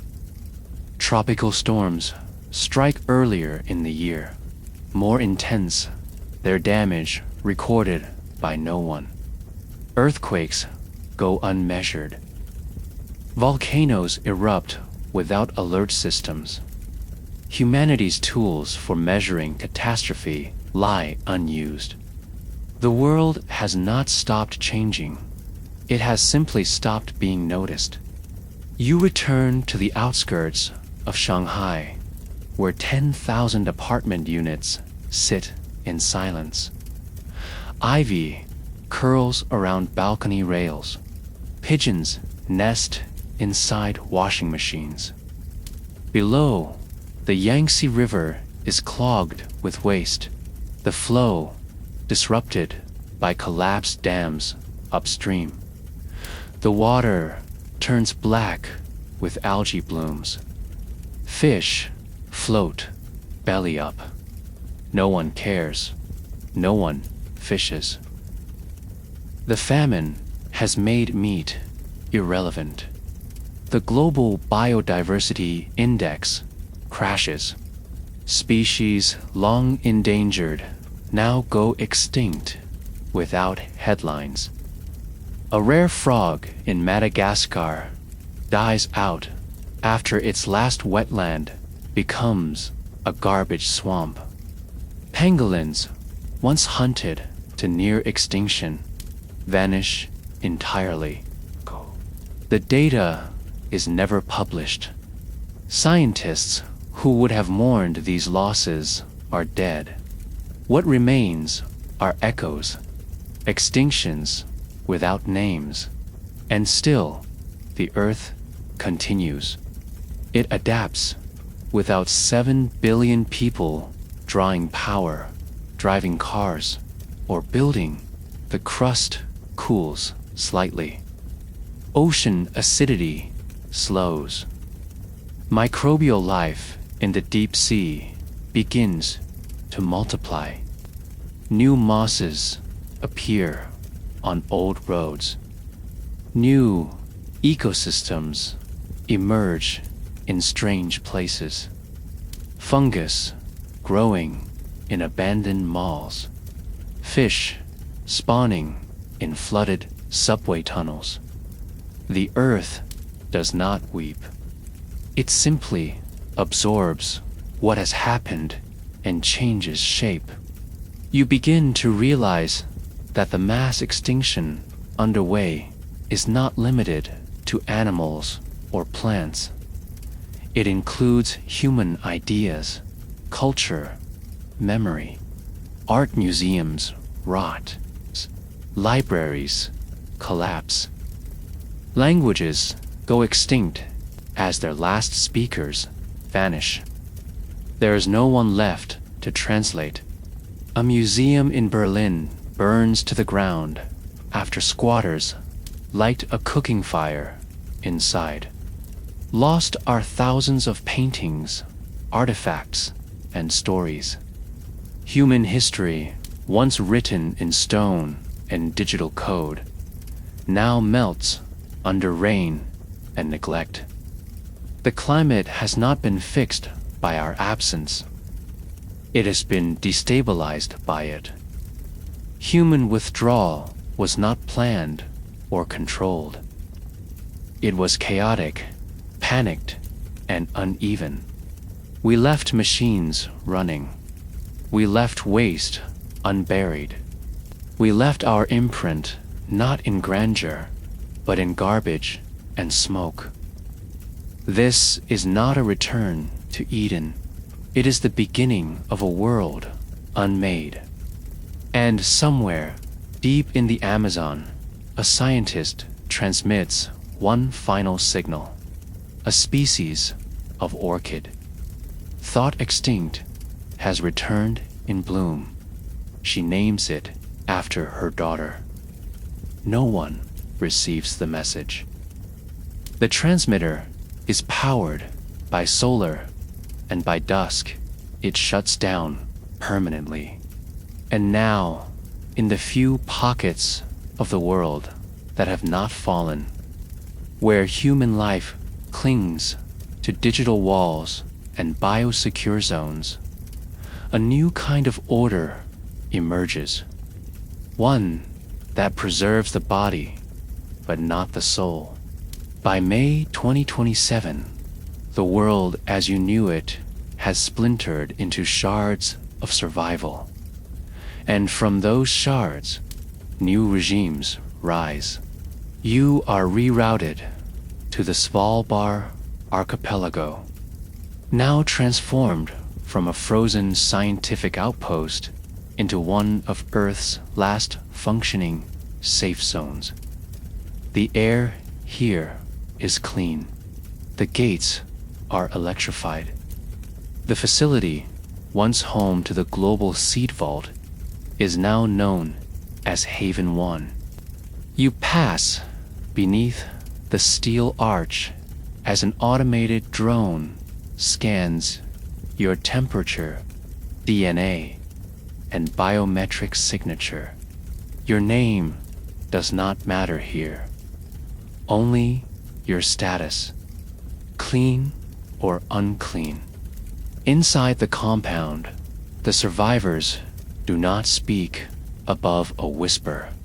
Every citizen wears an RFID chip embedded in their arm. Surveillance drones glide overhead. Cameras line every hallway. You pass through an airlock into a sterilization chamber where every inch of your body is misted with a silver nanoparticle solution. A robotic voice calmly states, "You are under observation. Any attempt to withhold symptoms will result in ejection." This is what remains of the nation-state, micro-governments, digital city-states, fortresses of fear and sterile control. You see similar zones in other parts of the world.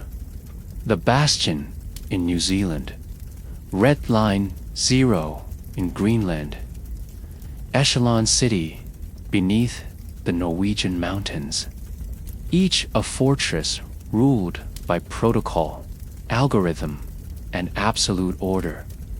They are connected not by diplomacy, but by encrypted data corridors, occasionally exchanging research, drone footage, or DNA samples in the hope of isolating an immunity gene. In Haven 1, time is segmented. You wake at 0600. You eat a protein cube. You report for biochecks. You work in isolation booths. You receive emotional recalibration therapy through augmented reality headsets. You exercise for 15 minutes in UV-lit chambers. Every activity is scheduled, approved, and observed. The system does not allow free roaming. Touch is forbidden. Conversation is minimal. Privacy is obsolete. Here, life is permitted, but only if it is fully visible.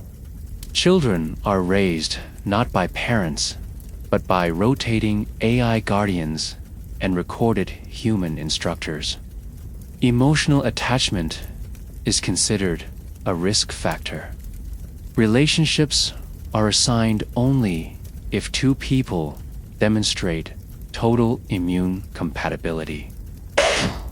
Love is now a potential biohazard. You observe a couple receiving separation orders after one registers a minor anomaly in cortisol levels. They do not protest. They nod, take separate doors, and never see each other again. In Echelon City, an underground republic formed by surviving elite scientists and technocrats, democracy has been replaced by algorithmic governance. Policies are determined by AI consensus models running simulations of every possible outcome. No votes. No debates.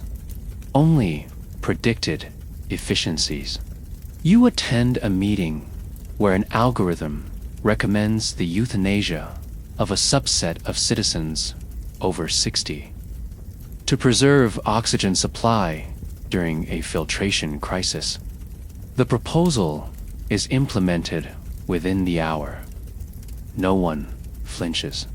The system, they believe, is incapable of error. The survivors have built a world that functions, but at the cost of everything that once made life worth living. Religion is banned in some zones, considered a psychological instability vector. Art is limited to state-approved media designed to promote compliance. Music is AI-generated, composed to soothe anxiety without evoking disruptive emotions. Fiction is banned outright. The imagination, they believe, is too dangerous. You travel to Zone 6, an isolated dome on the Canadian tundra.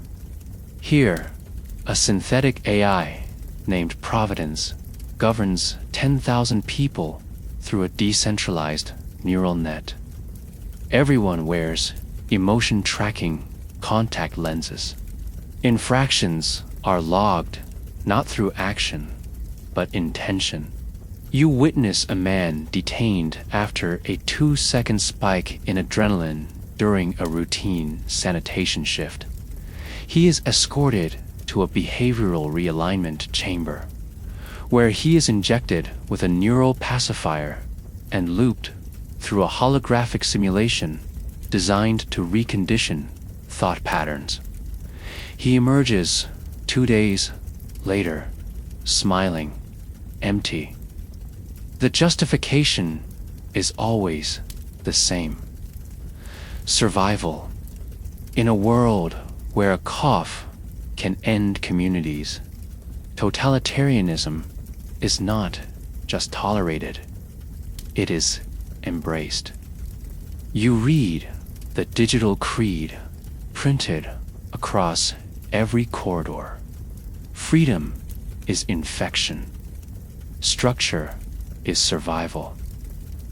In these fortresses, the threat is no longer the plague outside, but unpredictability within.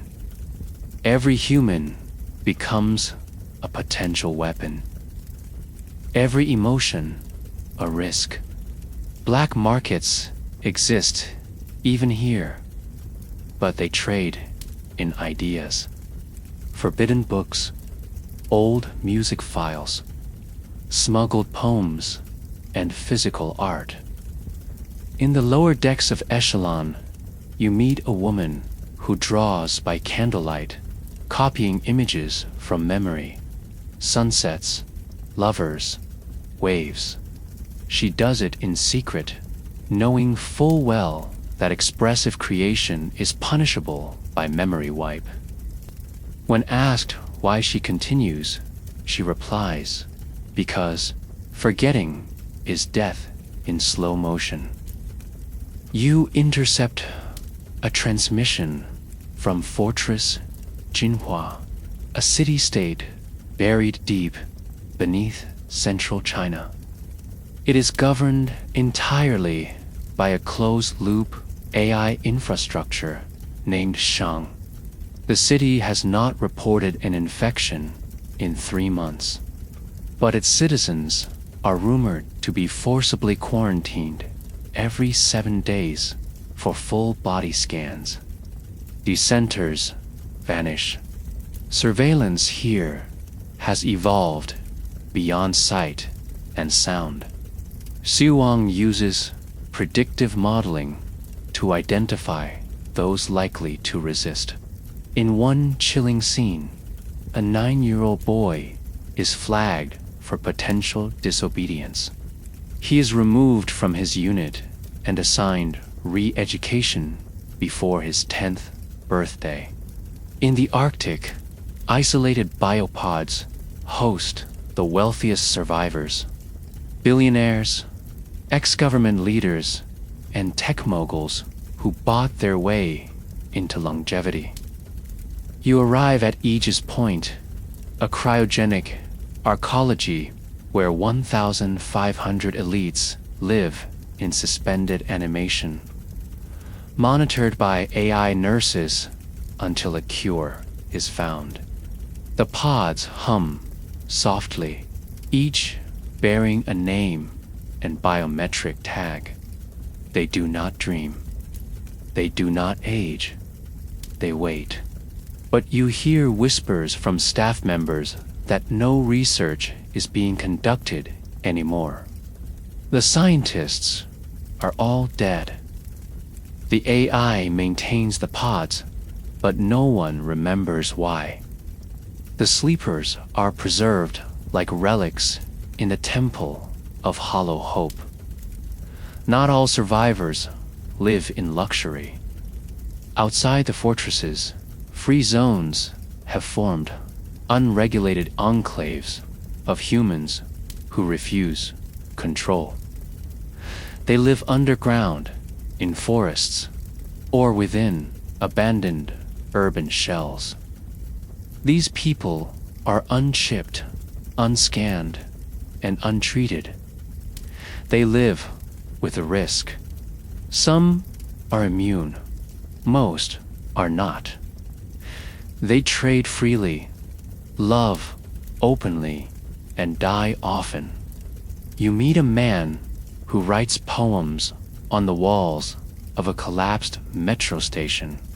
We chose to live like humans, he says, coughing into a rag, even if it means dying like them. These people are hunted. Fortresses deploy drones to locate and either forcibly assimilate or terminate non-compliant clusters. In some cases, the justification is biosecurity. In others, it is simply to protect the illusion that isolation equals victory. You watch as a community of 150 is found and incinerated by aerial chemical dispersal. The official report later calls it an unsanctioned quarantine fire. And yet, in these extreme pockets of control, cracks begin to show. Suicides increase. Emotional suppression backfires. People begin hallucinating loved ones, speaking to walls, or simply ceasing to function. In Zone 4, an entire floor of citizens goes catatonic within a week. Psychologists blame synthetic emotional deprivation. In Haven 1, people begin hoarding fragments of old life. Buttons, feathers, faded photographs, as if building private altars to a world erased. The AI flags this as instability. Correction teams are deployed. Rooms are emptied. You begin to see it now. Survival has become mimicry. These systems do not preserve humanity. They preserve organisms. They keep lungs pumping, hearts beating, eyes blinking, but not living. Life in these fortresses is not about purpose. It is about containment. What the plague could not destroy with biology, the survivors have destroyed with control. And in the end, even these fortresses will not be enough, because the final stage of this story is not about living in fear or fighting for freedom. It is about watching the very definition of human disappear entirely. It is now July 2027. You arrive on the rim of what was once Mexico City. It stretches out beneath you, a sea of glass, steel, and concrete now overtaken by vines, rust, and stillness. Smoke curls from broken towers. Rooftops have collapsed under their own weight. The streets are silent, but not empty. Shadows drift between alleyways. Survivors, perhaps, or echoes of them. This is not the fall of civilization. This is the fading of a species. The human story is not ending with a bang. It is dissolving, piece by piece, into dust. You enter a home, untouched since March. Toys lie scattered on the carpet. A television plays a static loop of emergency broadcasts. Dishes rot in the sink. On the bedroom mirror, someone has written in red lipstick, "Still here, still human." But no one remains. The air smells of mildew and ammonia. The walls peel. The silence presses down like gravity. Across the city, thousands of homes like this exist. Frozen moments in time. Empty vessels of laughter, arguments, dreams, now filled only with decay. The survivors you find are not really living. In the shell of an old church, a woman burns books, not for censorship, but for warmth. She does not speak. Her eyes are vacant. Her hair is matted. She stares into the fire as if it might answer her. You sit beside her for hours. She never acknowledges you. Later, you discover the names of her family carved into the altar alongside dates. They are all gone.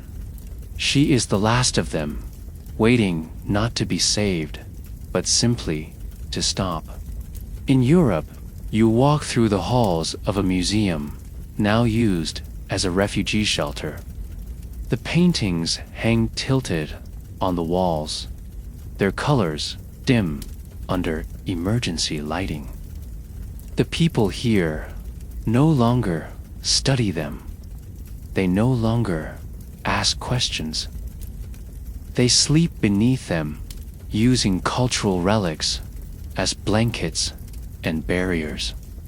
You pass a child drawing a picture in ash on the floor. Two stick figures, one holding the other. No sun, no sky, just the two of them alone. This is the new mythology.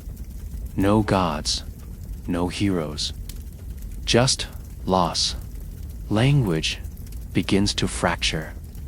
With the death of communication networks, the global lexicon collapses. Dialects emerge in isolation. Some revert to older forms. Others invent new ones. You hear whispers of hybrid tongues forming in close-off communities, fragments of English, Spanish, Mandarin, and code. A new tribalism begins, not born of violence, but of confusion. Survivors can no longer understand each other. Without language, identity begins to erode. What does it mean to be human when no one can explain it to someone else?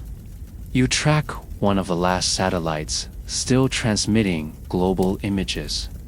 From orbit, Earth appears serene. Oceans shimmer, forests grow, cities stand tall. But the heat maps tell another story. Pockets of heat, human life, are vanishing daily. Every hour, another cluster goes dark. In North America, only 2% of urban areas show any movement. In Africa, survivor activity is concentrated in coastal slums. Australia's interior is completely lifeless. Antarctica, ironically, may have the most stable human presence due to its strict pre-existing isolation protocols. Religions re-emerge not as doctrines, but as instincts. Some survivors build shrines out of car parts and broken glass. Others leave offerings of food and water for the dead. You visit a ravine in Argentina where survivors toss coins and mutter prayers into the wind. They do not know who they are praying to. They do not ask for salvation. They ask only to be remembered. The concept of heaven has shifted. It is no longer about reward. It is about existence to have mattered even for a moment before being erased. The survivors do not rebuild. They scavenge. They copy routines from memory. A woman in Ghana opens a school every day, placing rocks where desks used to be. No students arrive, but she recites lessons anyway. In Canada, a man tends a garden on the roof of an abandoned shopping mall, even though the soil is toxic. These gestures are not rational. They are rituals. Last gasps of a species trying to rehearse what it once meant to be alive. You observe a group of children in Istanbul playing a game. They pretend to be doctors, infected, and healers. They mimic symptoms. One of them collapses dramatically while the others shout fake cures and spells. None of them have ever seen a real hospital. Their version of humanity is a pantomime passed down through rumor and memory. They laugh, they scream, and then one of them begins to cry. The game ends. No one knows why. In a data center buried beneath the Alps, you access the last functioning AI archive of recorded human behavior. It contains billions of voices, texts, images, all captured before the blackout. The AI speaks to no one. Its responses are now automatic. You ask it one question, What is the purpose of humanity? It replies with a quote from an old novel: to create meaning in a world that offers none. Then it powers down. The battery has run out. You climb a mountain in Nepal. The air is thin. Below you lies a valley filled with ash and mist. You find a cave where someone has carved a message into the stone. If you find this, we existed, we loved, we suffered, we mattered. It is not signed. No coordinates, just a final defiance against forgetting. You stand there for hours. There is nothing else left to do. The animals do not remember us. The oceans do not mourn. The stars continue their cycles indifferent. But for a brief time, the earth knew us. We built, destroyed, danced, and dreamed. We reached into space and into the soul. We broke atoms and wrote poetry. We failed, often, but we tried. And now, in the fading echoes of a world once lit by ambition and noise, only silence remains. You return to your observation pod, your mission complete. Your report will be filed in a future that may never read it. As you ascend into the sky one last time, Earth falls away beneath you, beautiful, blue, scarred, and still spinning. It will continue without us. But the story it tells next will no longer be human. And so, the Black Death of 2027 did not just kill people. It erased a civilization. Not with violence, but with attrition, silence, and forgetting. Now, only one question remains. You sit alone in the darkness of your time travel pod, the hum of its core systems fading into the background. The mission log is full. Every second of agony, every scream, every silence has been recorded, stored, and sealed. Through all 10 stages of collapse, you bore witness.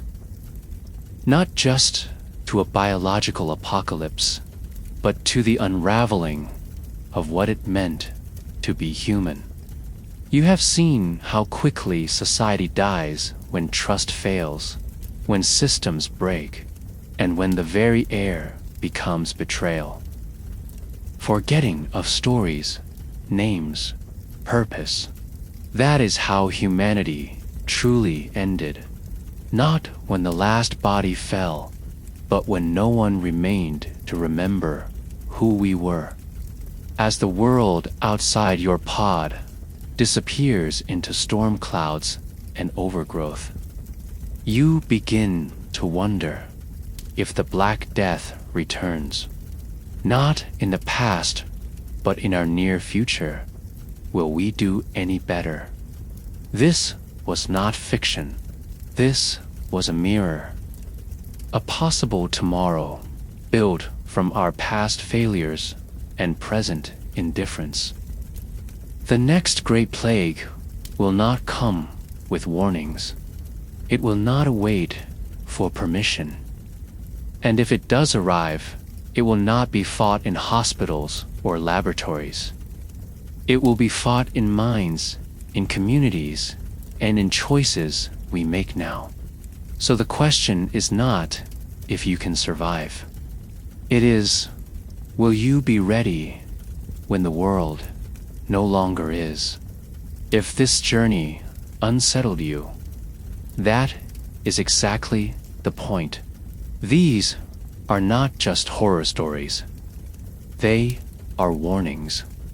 Scenarios like this one Why you will not survive the Black Death of 2027 are meant to challenge your assumptions and force you to confront uncomfortable truths. If you want more explorations like this, dark futures, alternate realities, and the terrifying butterfly effects of human choice, then subscribe to the channel, hit the bell icon, and join us for the next simulation. Leave a comment below.